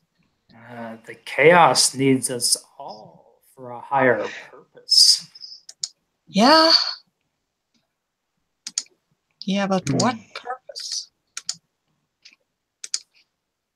So you can make things flash. Does the chaos give you any other gifts? Well, yeah, I guess I can sort of share my dreams, or draw people into these dreams. I don't do that. Usually people don't react too well to that. Must we drink first? No, I don't like to get drunk. If I get drunk, things start getting out of control a bit. That sounds good, though. Are you sure you don't want to drink something? Well, I like this Oh, warm, familiar like presence inside your head, and I think like you see like a small flash of you and always like I think kissing in a bed with like two of these like glasses beside it. Ooh, Back to okay, you so always. so I guess I'll cave into someone else's desires, which is another one of my moves, my weak moves. And I shrug a bit and say, well, maybe I don't know, it's been a while since I've tried that. And you know things about this, right? You're sort of a priest type thing. So yeah. so always produces a flask. I think he's wearing a black lacy skirt and kind of pulls it up, and in a garter around his thigh, he's got this huge hairy thigh, but in the garter is a flask. And so he pulls the flask out, unscrews the lid, and offers you the flask. Well, yeah, Tion takes the flask and how do I do this? So just Drink all of it? All of it? if you want, or I wanna do it. or a small amount. It's however much you want. Okay. Just want to do it right, There is no right or wrong. You just do it. Okay, so Tion takes a deep drink of this flask and then hands it back to you. And I think I've just participated in one of your rituals, didn't I? Yes. So, would that count as the bacchanal? Sure, why not? We're on our way to getting ecstatically drunk. So yeah, say. Yeah. So I'm getting tokens left and right, I guess. And I've also got a question to ask now. Yeah. So Sure, go ahead.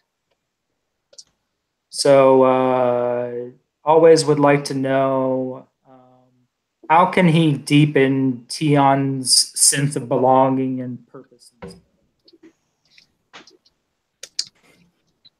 Well, Tion is getting a bit more drunk, and you notice how they gaze at other people and how other people gaze back at Tion. They're always a bit, what's that kind of guy?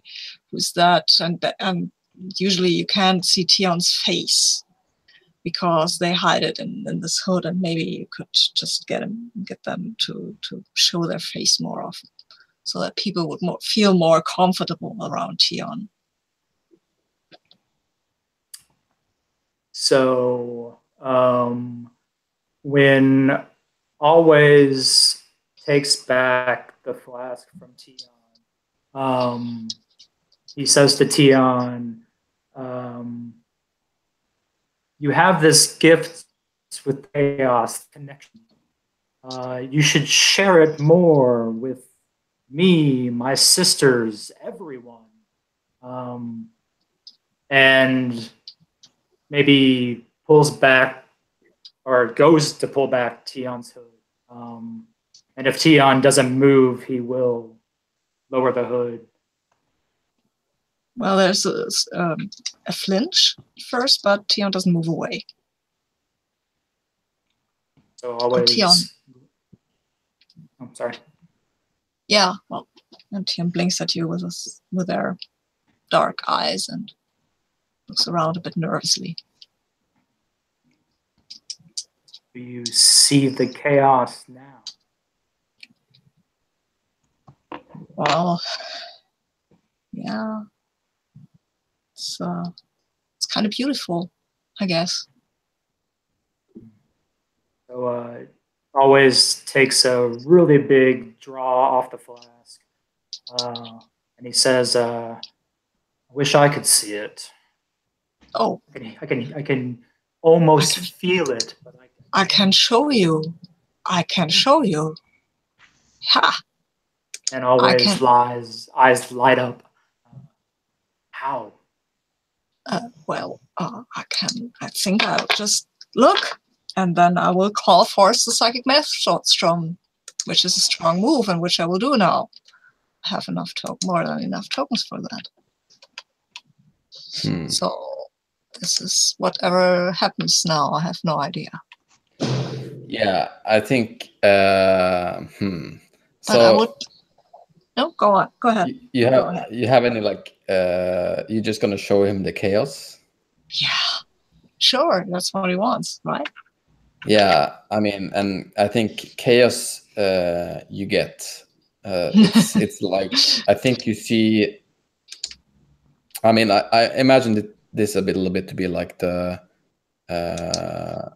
It's like getting all of the like emotions, like the pain and the sorrow. Like you get the small flashes of people's like horrible experiences outside of belonging, like in a very like short order. Like you have this person dying, you have this person starting, like all of these like experiences in like very short, like like and I think it's like with it looks a bit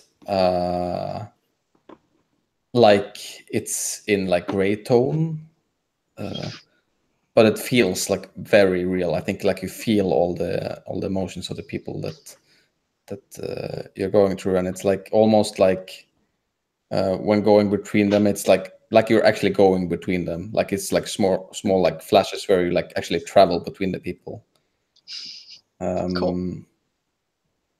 Yeah, and I think like does that actually feel good? Is that or kind of bad?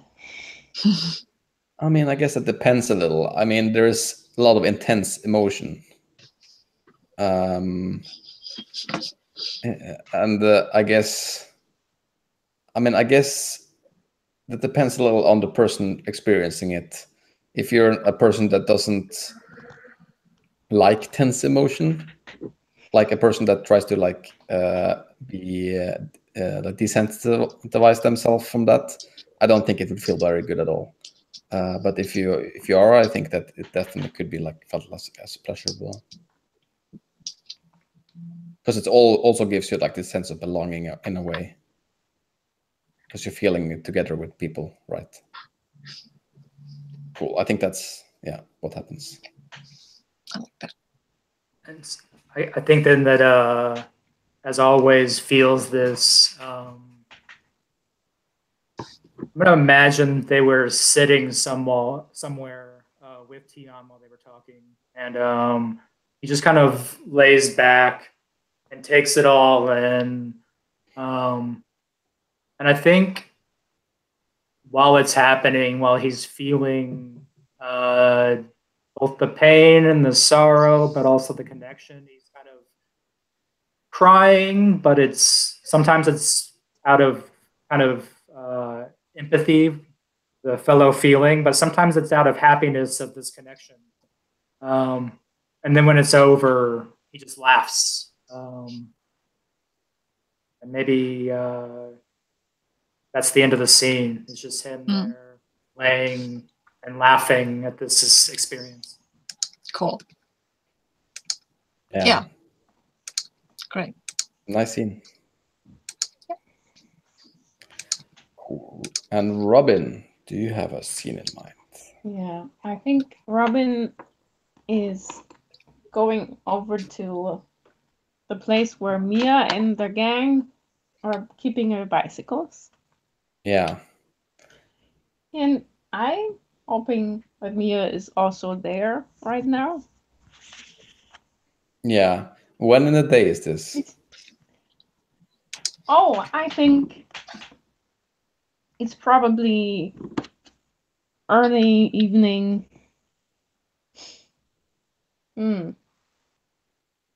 Probably after dinner. Yeah. Cool. I think actually like Mia and her gang, they like live in what used to be like a sleeper wagon that's still on the station. So there's like bunk beds and stuff. But I think like Mia is when you like going over there, I think Mia is sitting on like one of those benches on the train, like where the train leaves, like with I think probably like her like riot gear helmet on,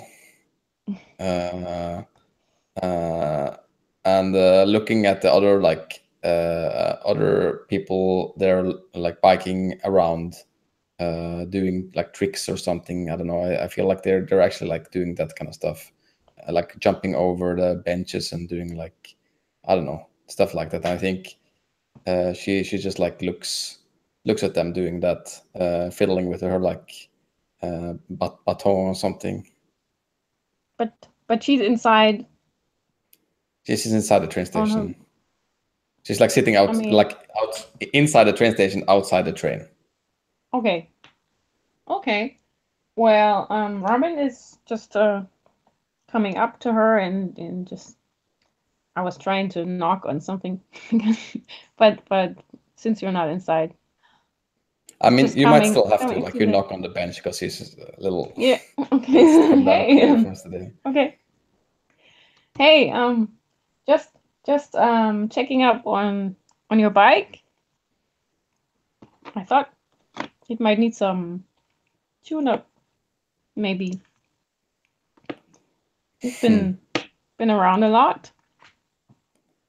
I think Technically, Mia we need to smiles at you, saying that, and it's like, yeah, sure, you can have a look at my bike. It's probably like standing leaned into like the bench she's sitting. Yeah, that's. I think Robin just it's down to check out the I don't know, the bike chain, and while I'm doing this, they just absentmindedly asks, "Oh, what you've been up to? You don't look too happy."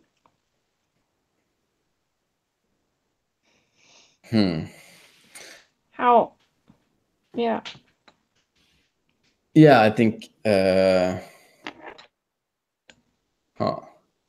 I think.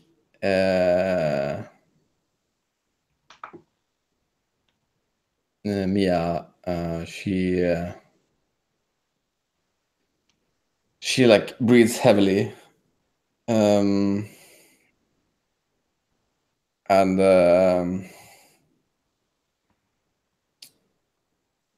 she says, "Well, you know, it's like this, you know, the station. It's like a bike. It needs an oil chain. Oh. But now, I The think eyes light up a little. Is it? Yeah, and now it's like, I mean, the chain, it's rusted and dry, and it's just waiting to hop off. You know? Actually, you may be right about that. I'm not sure we're moving in the right direction with all this killing. I mean, it's not right to just kill people. I mean, just my opinion. Just timidly looking away. It's well, we could lock them away or something, or don't you think?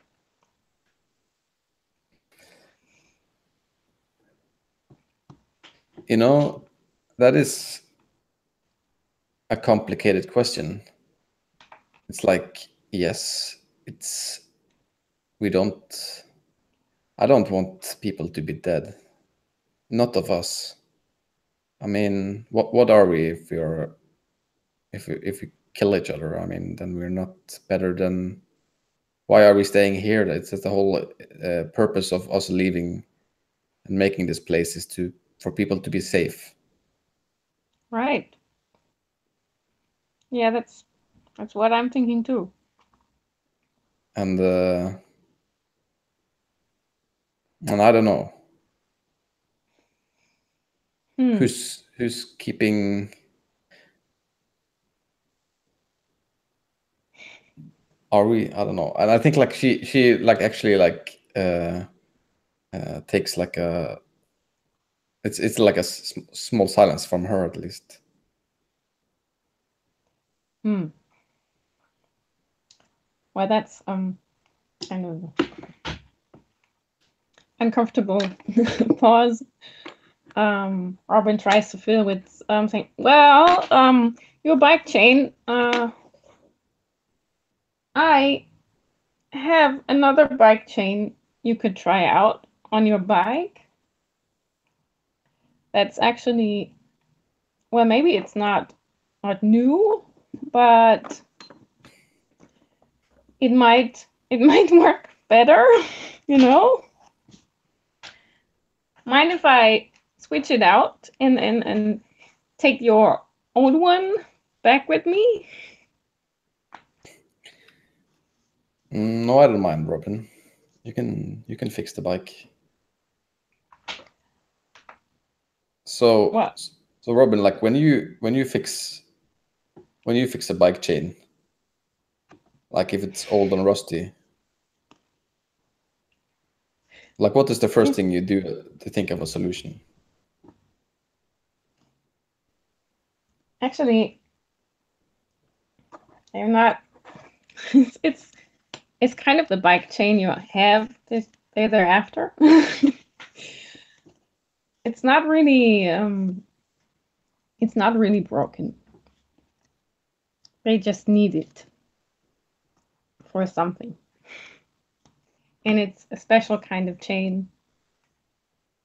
But she can't say that, of course. And just checking. Well, feels bad about lying actually, but just sneaks another older, maybe even rusty bike chain out of their pocket and rubs it clean a little. And well, that one is much better because I don't know the special terms about it. It's shorter and it should make your gears work much better. Is this a move? I think so. Yeah. I mean, if nothing else, it's fix or make something partially or shoddily, at least. Yeah, I think I'm tinkering with it and leaving it volatile. Cool. Yeah. So what question does that give us? Does that give us a question? Yes. Oh.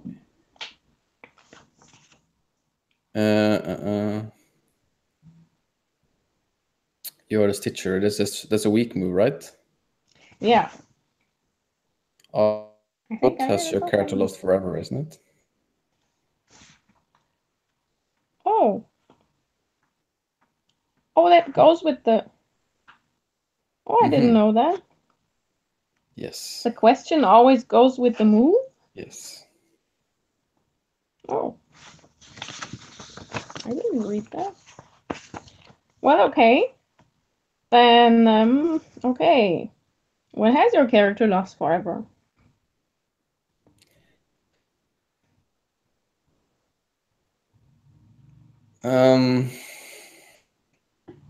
I think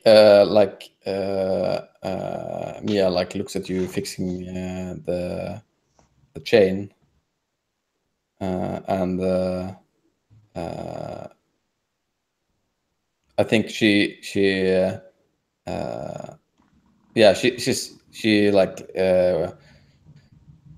you know, this bike, I used it to escape from the city. Oh. Must hold some pretty strong emotions, I guess.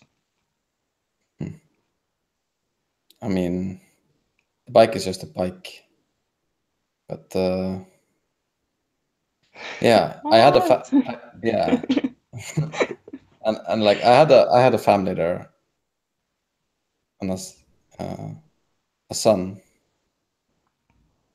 Hmm. He liked bikes too. Yeah, it's his bike. Oh, it's his bike. Oh. I see. So take care of this chain, okay? And like she bumps you into the shoulder or whatever. Robert feels really guilty now. Sure, I'm gonna repurpose it for something really special. I'm sure you will. And I think we could end the scene there. Yeah, I think so. Finally, I have a token. Yeah. Yeah, you had the one that came at the biggest cost, I think. Cool. And now we have a scene for Tion. Well, I think I want to have a scene with Mia, because I've had one with Robin and one with Always, so I think I should talk to Mia. I don't really trust her, but, well, she's the one who is well, Tion shows up at wherever Mia hangs around, probably where she looks after her bike and her gang. So some point when she's doing whatever she's doing, or cleaning her riot stuff or something, she will notice that she's being watched, and when she looks around, she will see Tion standing there and watching her, actually, like they want to say something but don't know how to start, and it's a really intense stare. Tion is pretty good at staring at people. Yeah, I think actually it is probably when like Mia's like going on patrol or something. It's probably like the day after, and it's like she's probably like watching someone gather some or harvest some of the mutant plants. It's probably like a big, I think it's a big like pink cacti actually that they're cutting up and like taking the juice out of. Cool. And she like notices you, and like I think actually she greets you. Tian, didn't Mia. see you there. Yeah, that can happen. I want to talk to you, please. Oh, about what? Well, you remember Nerys, the person that Lively imprisoned? Yeah, I think you see like her face stiffen a little bit at that. And yes, what about her? I think there's something weird about her, and I mean, I know it's calling the pot, calling the kettle black, but I'm worried. I think I saw her eat one of those flowers yesterday, like all of it, and she's strange, and I don't know. I mean, I don't want to lock her up or anything, but I've been watching her, and I'm worried. I don't know what to do. So I thought you're the one who does the action stuff around here, you know? Talk to you. I mean, I can try to explode her with my mind, but I don't think I should.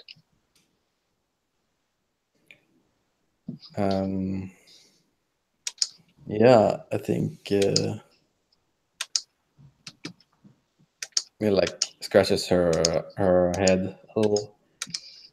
It's like, well, I don't know how to heal mutations, but you're right. It's I don't know what to do with her either. I mean, poor thing. Yeah, sure, but maybe we should talk to everyone? I don't know.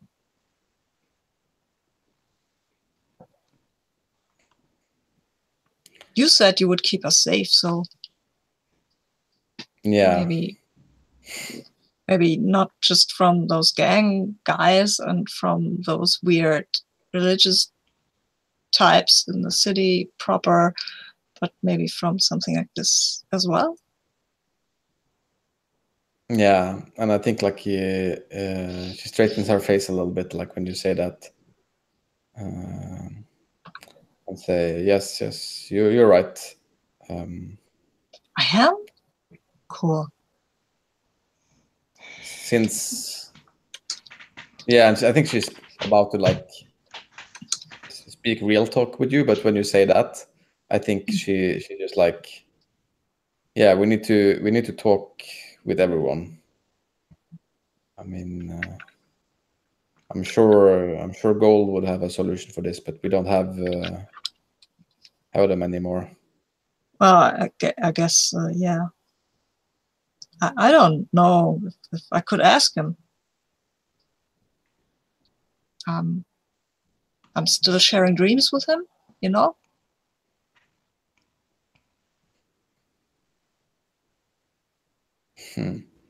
But I don't know.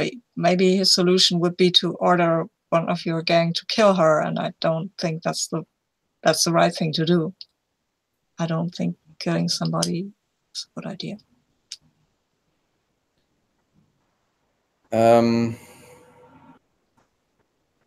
I think actually Mia, like she takes like her hand on like on your shoulders and say, you know, Tian, I'm sure you have a better solution to this than I do.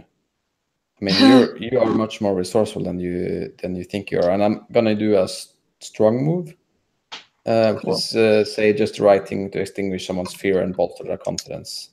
Nice. If you weren't so worried about people, what people think of you all the time, you would be such a resource for this community. You know, you are already, but if you only knew how much you could help people with your gifts. You think so? Really? Yeah, just be careful. Yeah, that's what I'm afraid of, you know. I used to be everybody used to think me so weird.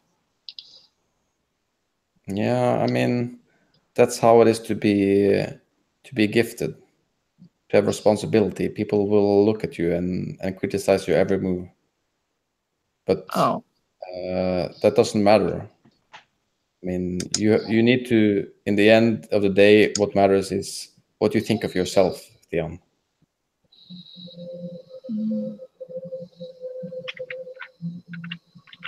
Well, okay.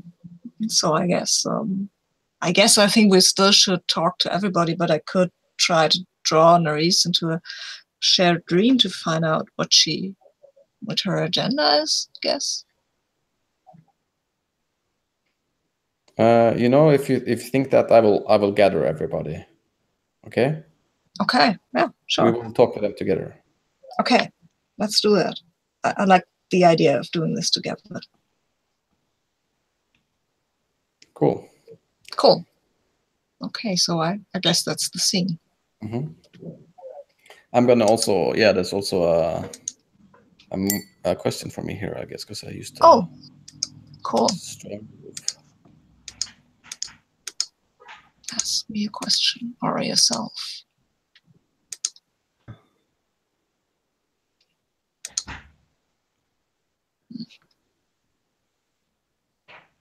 Yeah, I think I'm going to ask, what resources is your character making do without right now?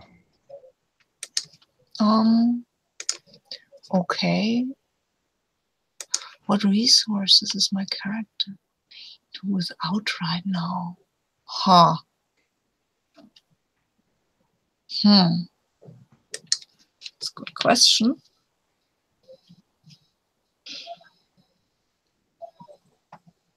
I think what Tion doesn't have as a resource is anybody or anything really telling them about the psychic maelstrom or this gift that they have. That's maybe the strongest. That's maybe the resources they would really need, somebody to tell them about what's going on. Yeah, so I think probably like it ends with like we're walking together like towards, I don't know, maybe like the same place that we had the funeral, like the there were the plateau thing, and I think Mia like says to Tion, you know, you don't have to keep all of this for yourself. I always have an ear for you if you need it. Thank you, Mia. I appreciate that. And I think I have to look this up, but yeah, I want to stare into your eyes without blinking, which is a regular move for me. And I'm pretty good at that. And I want to ask you the question if your character is telling the truth. Yes, she is. Okay, cool. I think she like, even though we're very different, I think she sees like a similarities in the way that you also have a responsibility for everyone in a way. It's just in a very different way. Yeah, that's cool. Cool. Cool. That's seen then. Yeah. So maybe the next thing should be like gathering the people. Yeah. Mm-hmm. I guess. It will be your scene, right? So. Yes. Yeah, I think it's probably like midday or something. It's pretty like warm. It's a sunny day. One of those rare sunny days. Usually it's just like it's very like moist and rainy, but still warm, like very humid. And yeah, it's refreshingly like not humid this day. I think people actually like come with like a lighter dress than usual. They wear like their if someone has a dress, they're wearing it, or like you can see like skin for like among people. I think also that is probably like, I mean, I imagine it like being from a very cold country. It's like the first week of warm weather where everyone is wearing less clothes and people are like completely like all over each other because they see skin for the first time in like a half a year. I imagine it being a little bit like that. People are like holding hands and like being very like touchy feely, I think. So it's a pretty good mood, which for like the latest amount of time has been not something that has happened a lot. And I think everyone is like looking up at the same place where Always was standing a few days ago, preaching for the sermon of Lively, and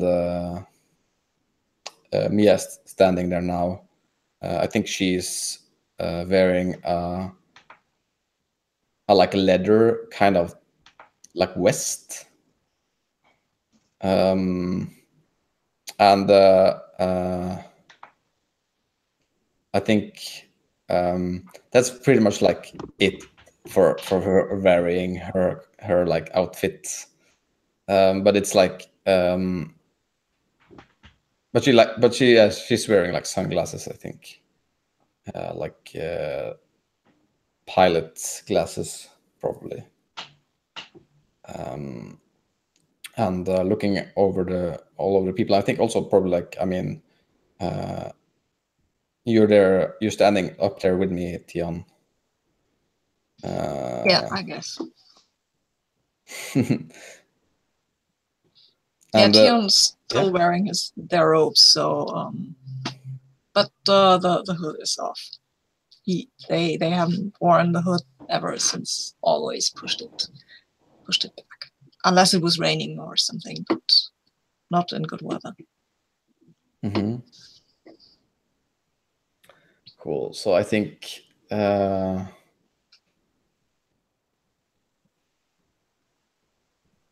like Mia is addressing the crowd and saying, so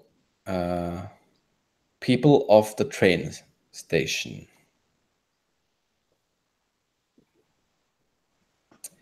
there has been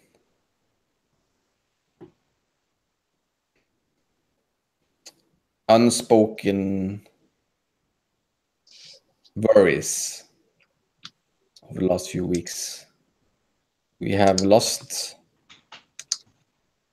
we have lost a lot, and our leadership, well, it's not there anymore. Gold is walking the plains without us, and I think we all have been looking for something to step into the void, so to speak. And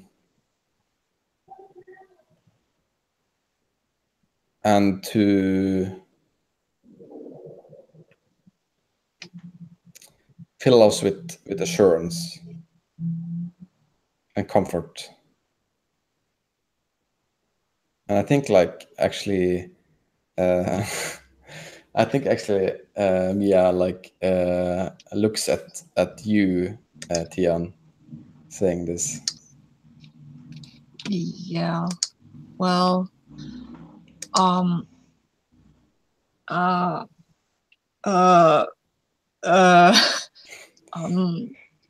Tian is very uncomfortable in this role, but then first they mumble and whisper, and Tian is always talking very quietly, so you usually wouldn't hear him then. But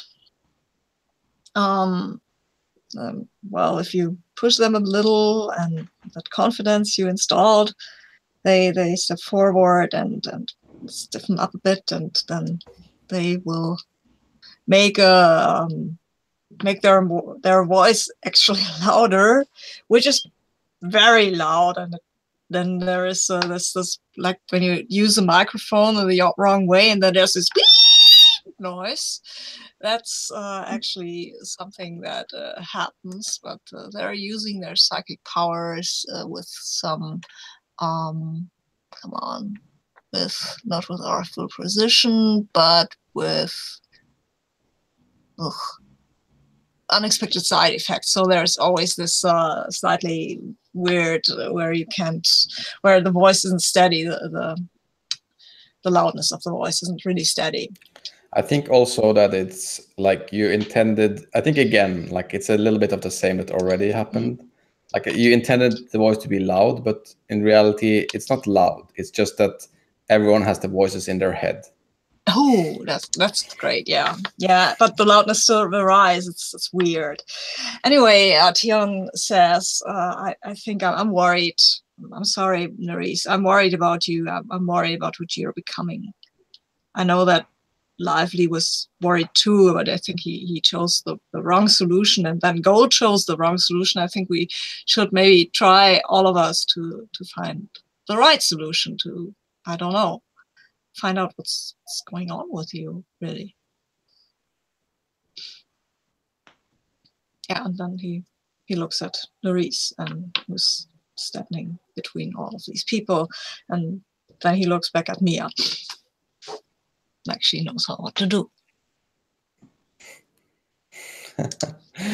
Oh. Yeah, and I think so if somebody wants to play Nerys in this scene or take over what she is doing, because I think that might be interesting. I think first of all,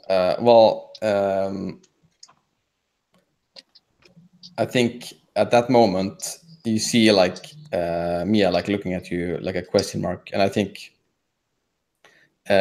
she's giving something away that she has no idea what to do with this situation. Cool. And I think I'd like to ask who's really in control here. I think the answer to this is that nobody really is.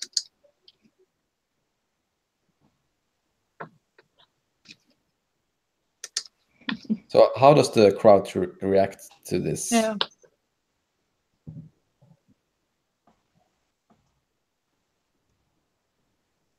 So do we know why Tian is calling out Nerys? I think there's something weird about her. She eats weird stuff, and there's something going on. There are lesions on her face, and there's some kind of mutation going on. Everyone can see that, but probably nobody has ever really thought to do something about this. So yeah, or maybe these lesions are just from being locked in a cage for a few days, weeks. I don't know.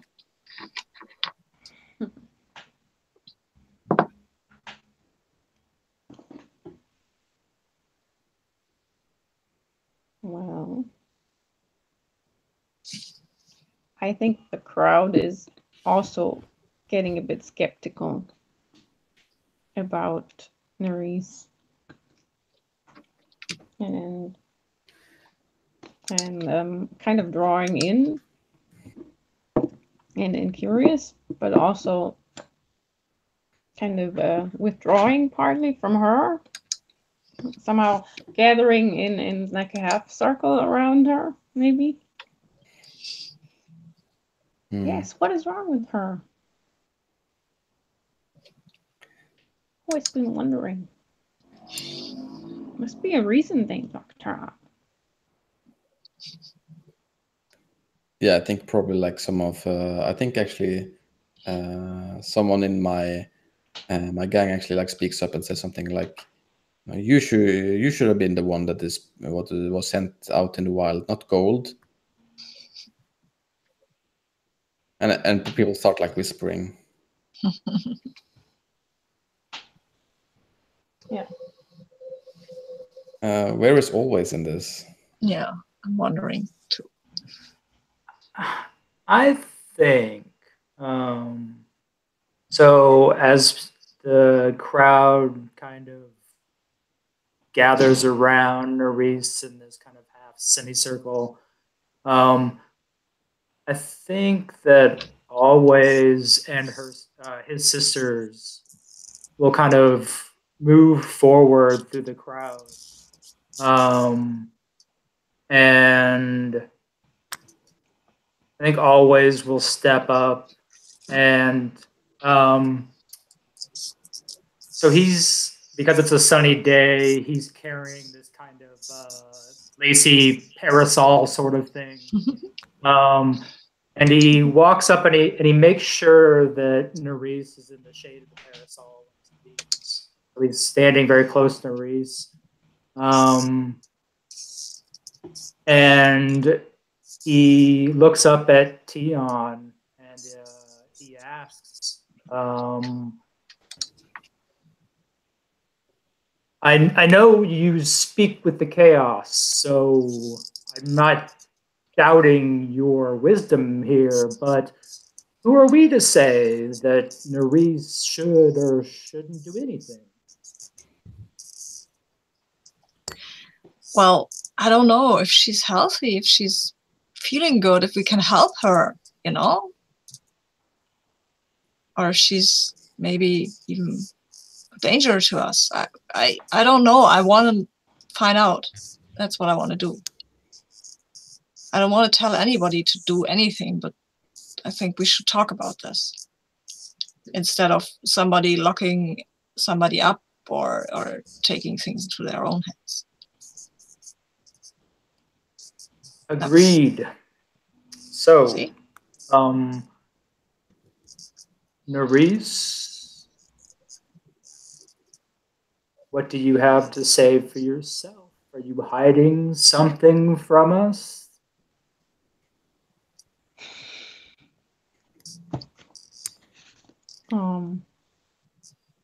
I think Nerys is really scared and says, I don't know what's wrong with me. I'm somehow changing, but I don't know what's happening. But I don't think I'm sick. Maybe I am. But I'm not dangerous.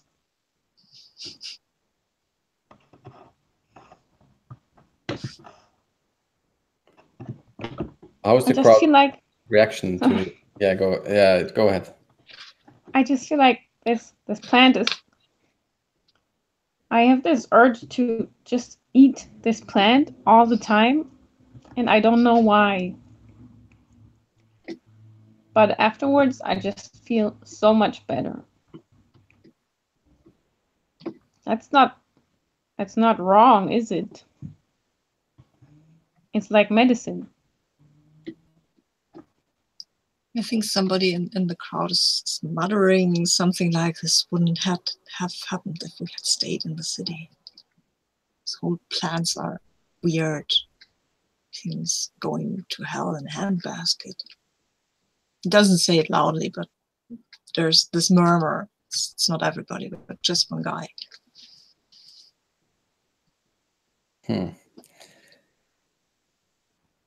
I think, like at this point, I think Mia, she like straightens up again and like walks down like the escalator that doesn't work. Says, and like, yeah, what is my gang called? I think.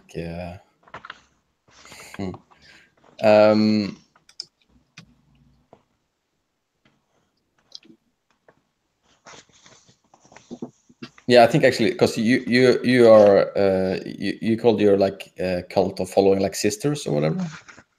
Yeah. They call each other sisters. Maybe we'll be the sisters of chaos. Yeah, I think I'm gonna call my like bike gang the brothers of something. Then let's see.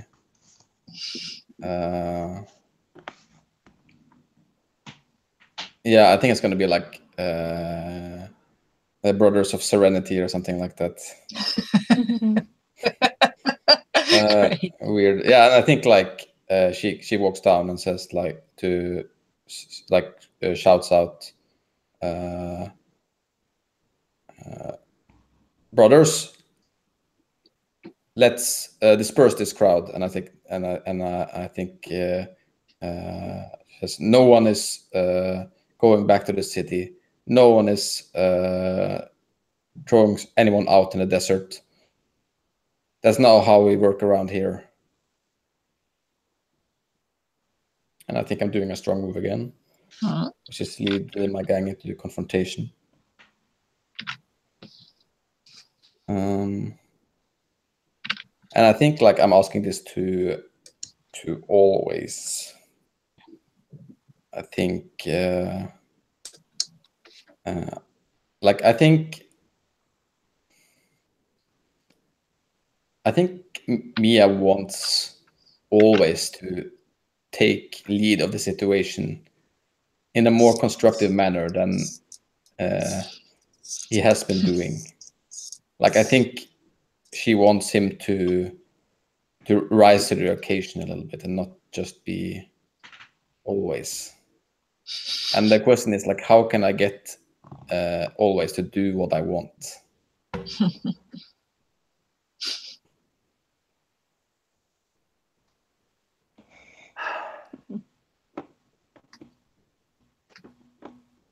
I think if you can somehow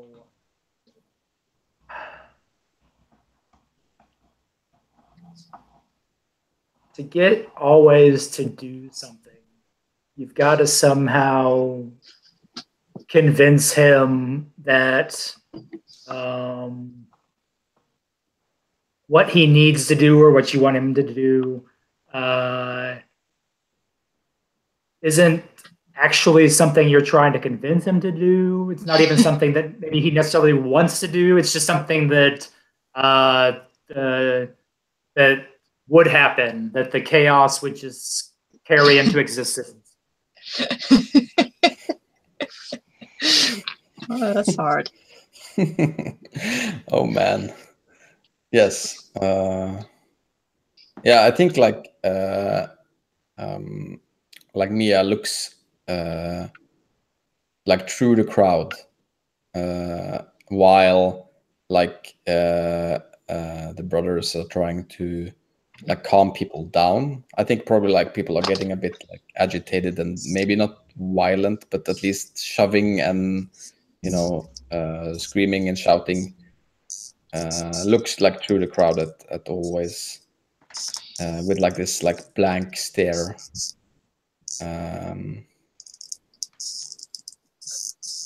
Yeah. Yeah, I think Tion would shout out to Mia, what are you doing? We were going to decide this for all of us, not just you dispersing the crowd. What are we? What are you? Should you have the power to do this? I'm sorry, but that's not what we came here to do. I think that must definitely be a move somehow. Yeah, that's take action and leave yourself vulnerable. Mm-hmm. I think, well, yeah, because I have nothing else, but that's the default thing for that's the default thing. But yeah, I would like to Defaulting. know what I should be on the lookout for here.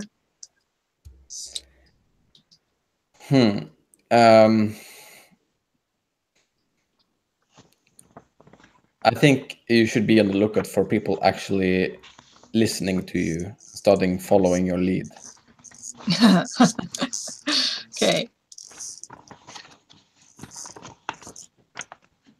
So I think as Mia looks at always notices this.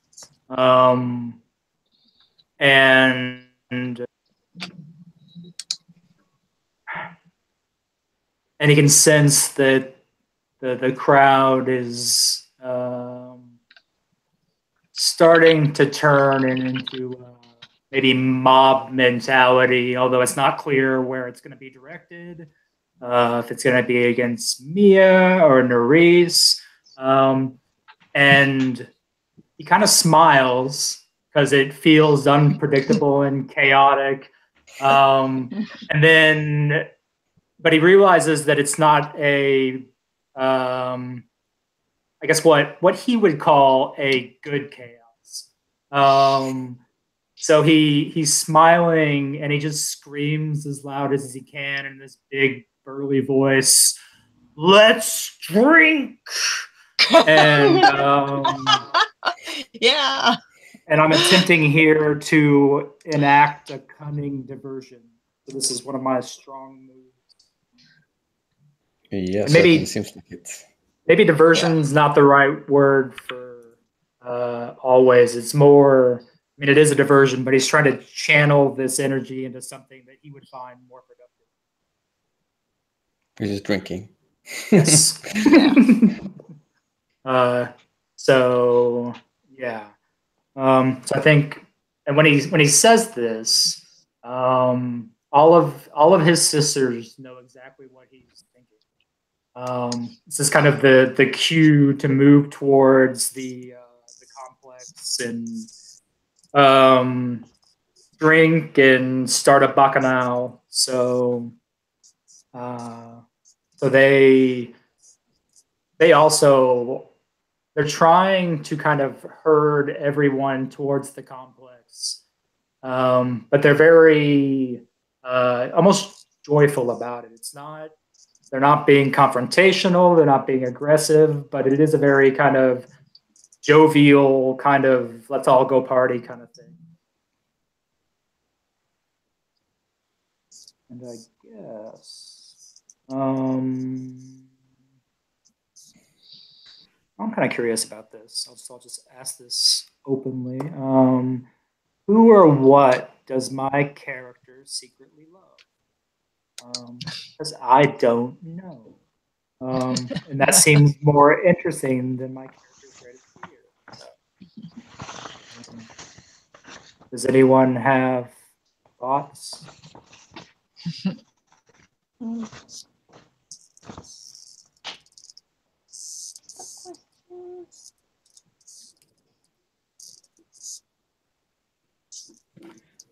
I don't know, but Does he love to influence a crowd? Is that something he really likes, to stand in the spotlight and that everybody listens to him?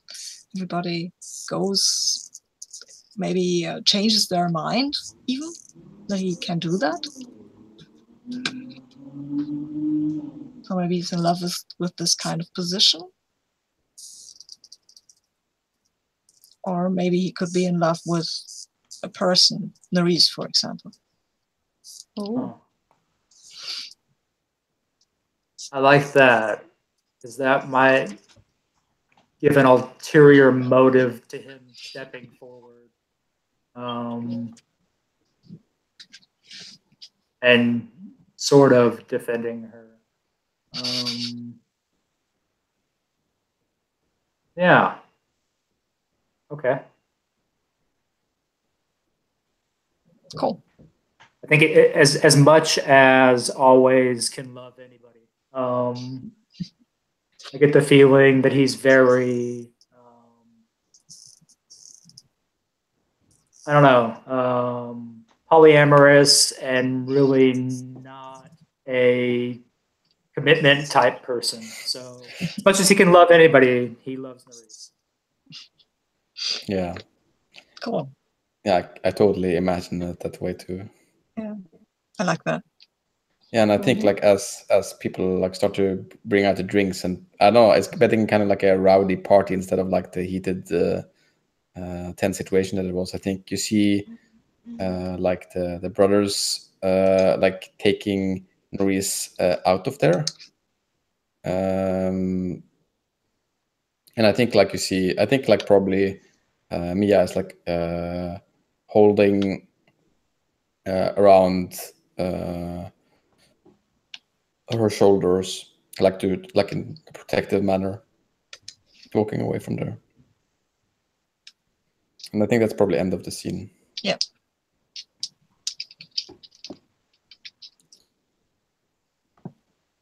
Cool. So I kind of wanted to see what Robin was up to, because we didn't see her much in that last scene. Yeah. Well, Robin was at the fringes of the crowd, quietly observing,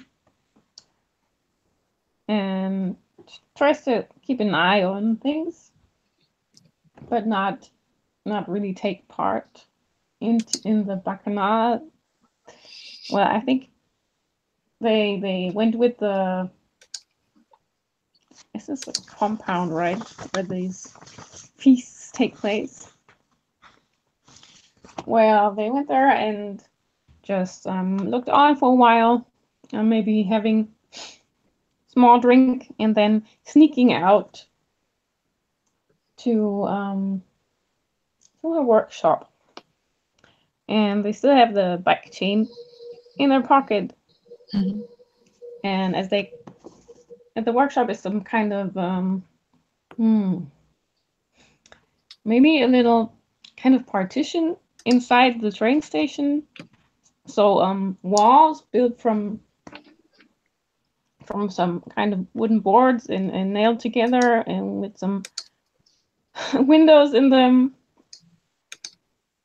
like a tiny wooden house, but just the walls, just partitioning off a section. And inside there's rows of shelves full of jars with pickles and and a big vat with beer. They're brewing right now. Wow. And as they're coming inside, there's the twins, or at least one of them. I think it's Aiden, drawing some kind of plan for some project. And Robin says, "I'm going in the back. I don't want to be disturbed. I'm working on the thing I told you about." And they go in the back, and it's kind of a secret. It's as they open the door, there's a giant structure that she gets to work on and put the bike chain on, and it's like a really big mechanical bird thing.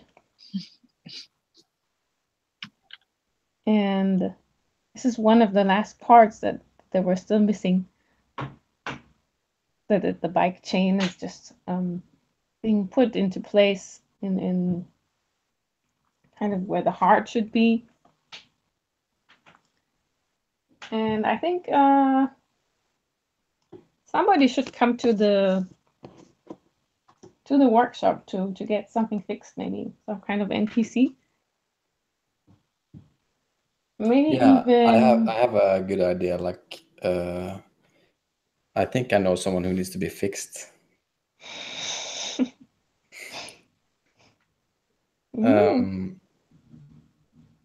Yeah. What was her name again? The woman. Reese. Nerys? Yeah, Nerys. Yeah. I think like she knocks, and I think like the twin like comes and gets you. It's the mutant. Oh, I can't right now. What am I supposed to say to her though? I mean, what if she, I don't know, grows giant sprouts? On her body? I mean, who knows? We heard stories about that. Okay. I guess I'm coming out. And wiping hands on overalls and things. What can I do for you? Yeah, Need something to eat? Some pickles? Some bike repairs? No pickles. I just Oh, I guess you're looking for beer. no beer. I just thought, I mean, you're the one that people goes to get things fixed, right? Yes, that's my job. That's what I'm good at. I like Yeah. fixing things. Well, I need to be fixed. Oh, you need to be fixed. How? If What's I wrong? knew that, I wouldn't have come to you. Oh, Well, how? What? I mean, I can't stop eating these plants, and people are angry with me, and I cause so much trouble. You need to fix me, please. well, I'm not an expert on people, but maybe if you wait a minute, maybe if you could bring me some of the plants you need to eat, and I can take a look at them, maybe I can find something out. Yeah, I think she like just goes down in her pocket and it's just like, well, these plants, and she like these flowers. I think they're like kind of like neon pink or something. They're almost like glowing. And they have these kind of long spines and really prickly, and that makes it really weird to be eating them because that looks really uncomfortable. And what about the things on your face? Can I take a look at them? She like nods. Yeah. Can we do it inside though? I don't want people looking at me. What? Okay. And then they take out this they go inside and take out this huge mechanical magnifying glass that people use to kind of, I know, paint miniatures and stuff.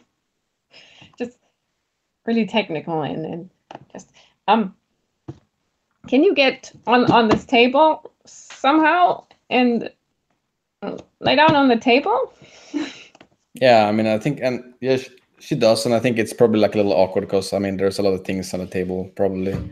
Yeah, moving aside some projects that are unfinished and papers dropped to the floor. Here, you need a pillow or something, but I don't have soft stuff in here. I'm sorry. Can you fix me, or can't you? I don't know. I need to find out more about what this is, what you're eating. Well, let me look at these things on your face. And they're putting the magnifying glass on them, just trying to be really impersonal and interesting. Now this is strange, like some kind of a metal growth.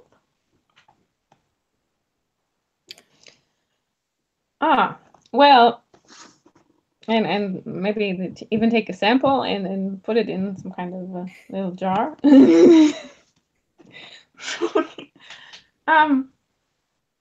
You know, I think you should leave.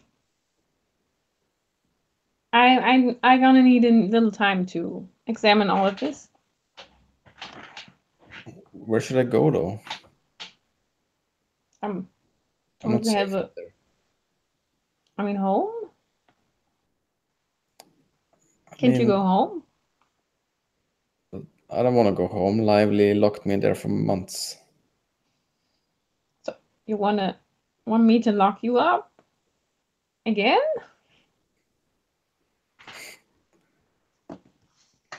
I mean, why would you want to be locked up again? I think their like face grows like white at you saying that, and she starts like shivering. Like, don't lock me up. That's not what I meant. I mean, it looked like you were trying to stay. I think you're definitely treating someone like a project instead of a person right now. Yeah, yes, that was the intent.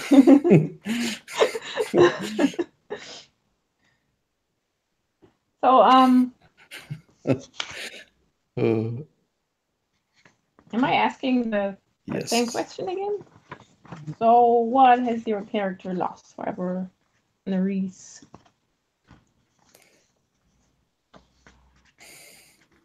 I think she.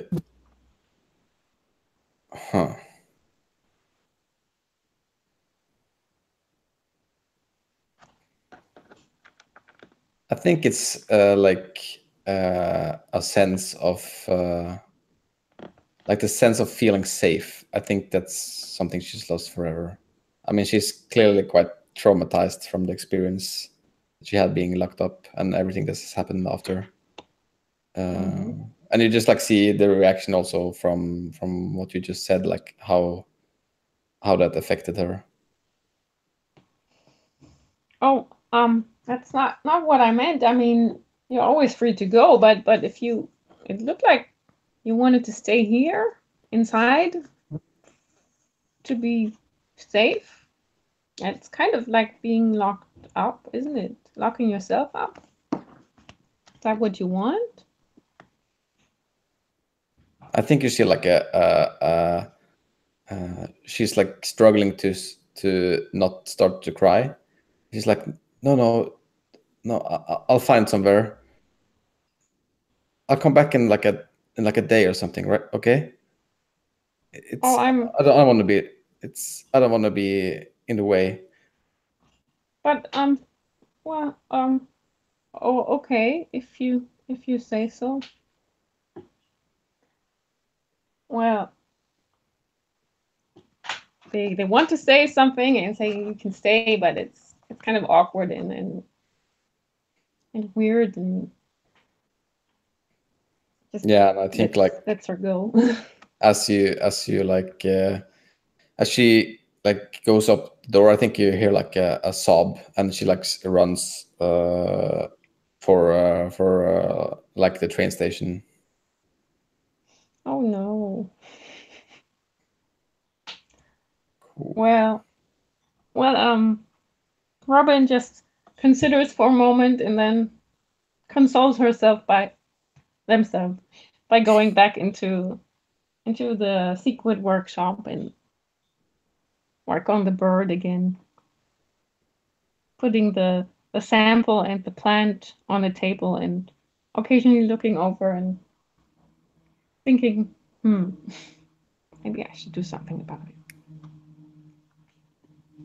it. Cool. It's probably seen. Yeah. Does anyone have a scene they want to have?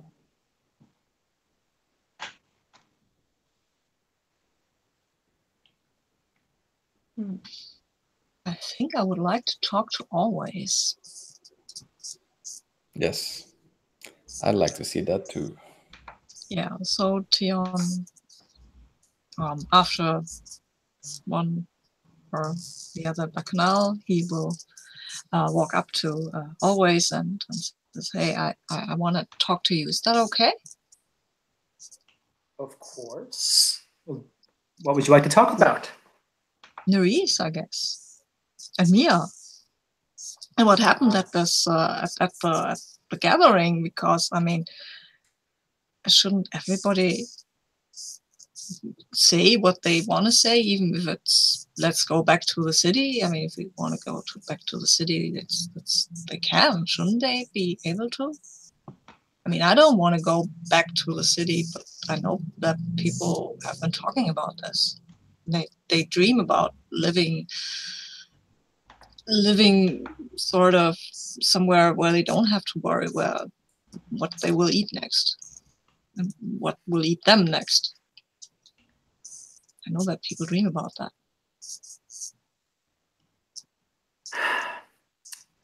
It's difficult to know what the chaos wants. You know this. Yeah, but what do you want? Well, right now I want to drink more.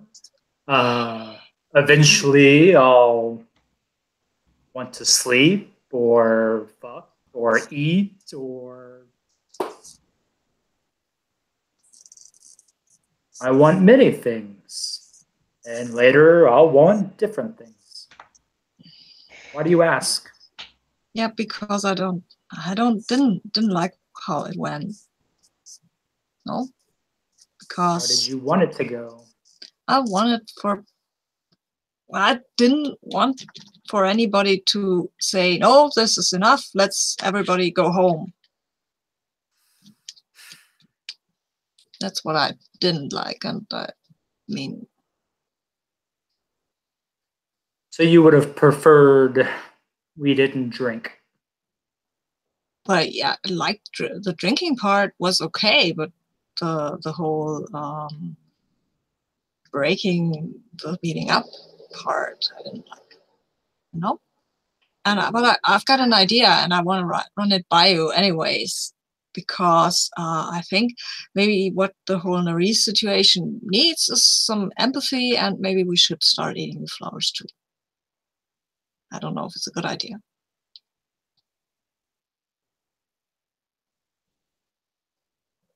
So Always thinks for a second, shocked by the suggestion,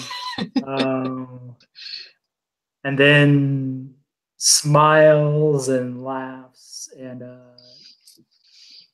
kind of not too hard, but slaps Tion on the back and says, yes, I think that is a wonderful idea.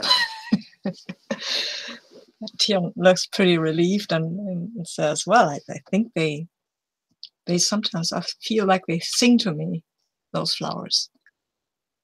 You know? No, I don't know. Do I need to drink more to hear them sing? Maybe you should, no, you should maybe both eat them, drink, and then open your mind, maybe, like that? Open my mind other than drinking? Yeah, have you never just opened your mind and heard the maelstrom go through you? Well, only that one time you shared it with me. Wow. Okay. So yeah, maybe the flowers can help you. I don't know. Can you hear it when you drink? Not even then? Well, I hear something. I mean, who's to say what I'm hearing? Well, you obviously. But who else? Very true. Very true. You are so wise, Tion. The chaos flows Okay. strongly through you. Well, Yeah? Yeah. let us Well, gather the flowers. We'll bring yeah, them let's to the have the back of the flowers. Cool. Let's do that. And I think that's the scene when the two of them go off and harvest some flowers for the bacchanal.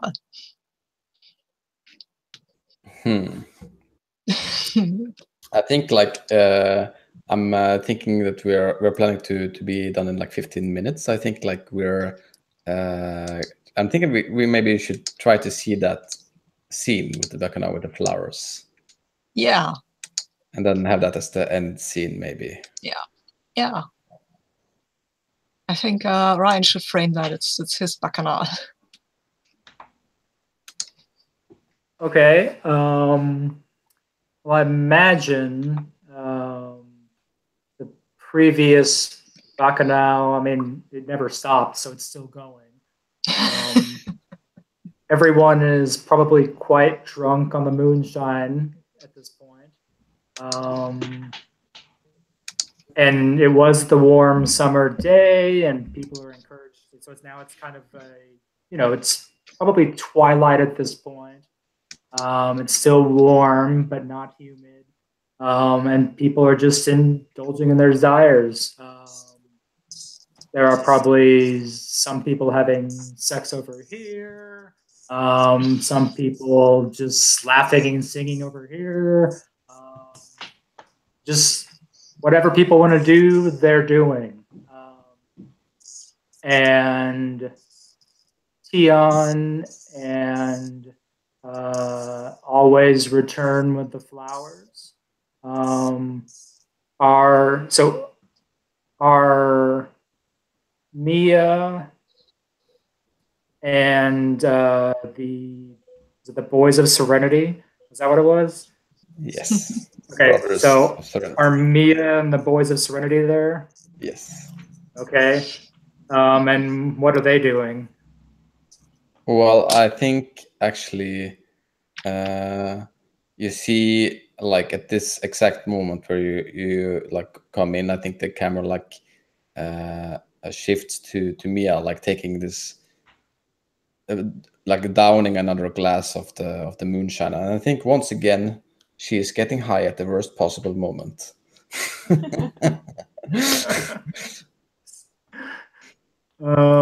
And is Robin returned to the bacchanal? I think not yet. Okay. I think Robin is possibly working on the flowers right now. Oh yeah, that would be a good epilogue. Find out what we're about to be in store for. Yes. So I'm going to say that since Mia and the Boys of Serenity are there, that her name now, Nerys maybe wandered back after leaving Robin, although she has not engaged in the bacchanal. She's on the outskirts somewhere, just kind of watching carefully. So Tion and always return, just arms carrying as many of these crazy neon pink flowers as possible. The kind of prickly spines, maybe sticking them as they jostle back towards the bacchanal. And they just dump them on the ground next to the trash cans full of the moonshine. And always picks up one of these flowers and kind of looks at Tion like to ask, "Are you sure?"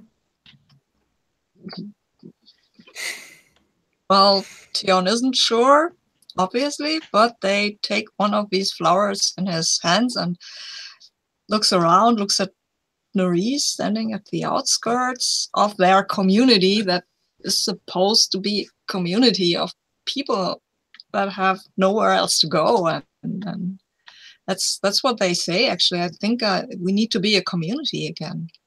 We can't ostracize people. That's wrong. And then they bite into this flower. So always laughs and does the same. And then with his mouth full of this neon pink flower.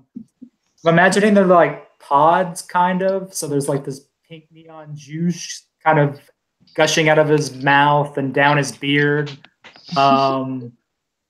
And he picks up 2 more handfuls and just holds them up and says to everybody who's there, eat the flowers.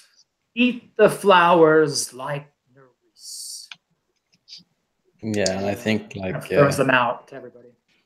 I think like as people eat them, I think like I imagine this this feeling that you both are getting. I think Mia takes one too. I mean, she's drunk as fuck. So and it's like I think you get like this feeling where you're like when you're at the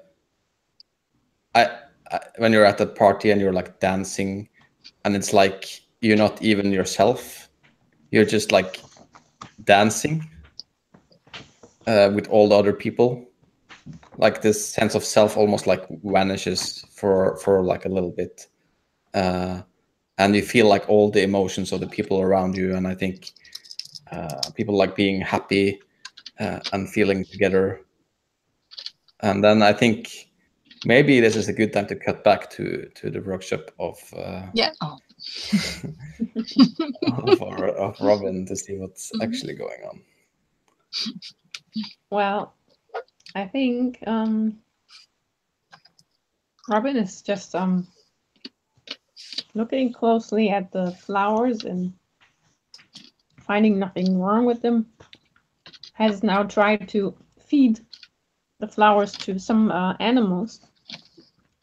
They keep, I think it's snails. I think they have a kind of snail farm. Maybe it's a different kind of snail than those we have right now. It secretes some kind of chemical or medical thing. And they just feed one of those flowers or petals to a snail.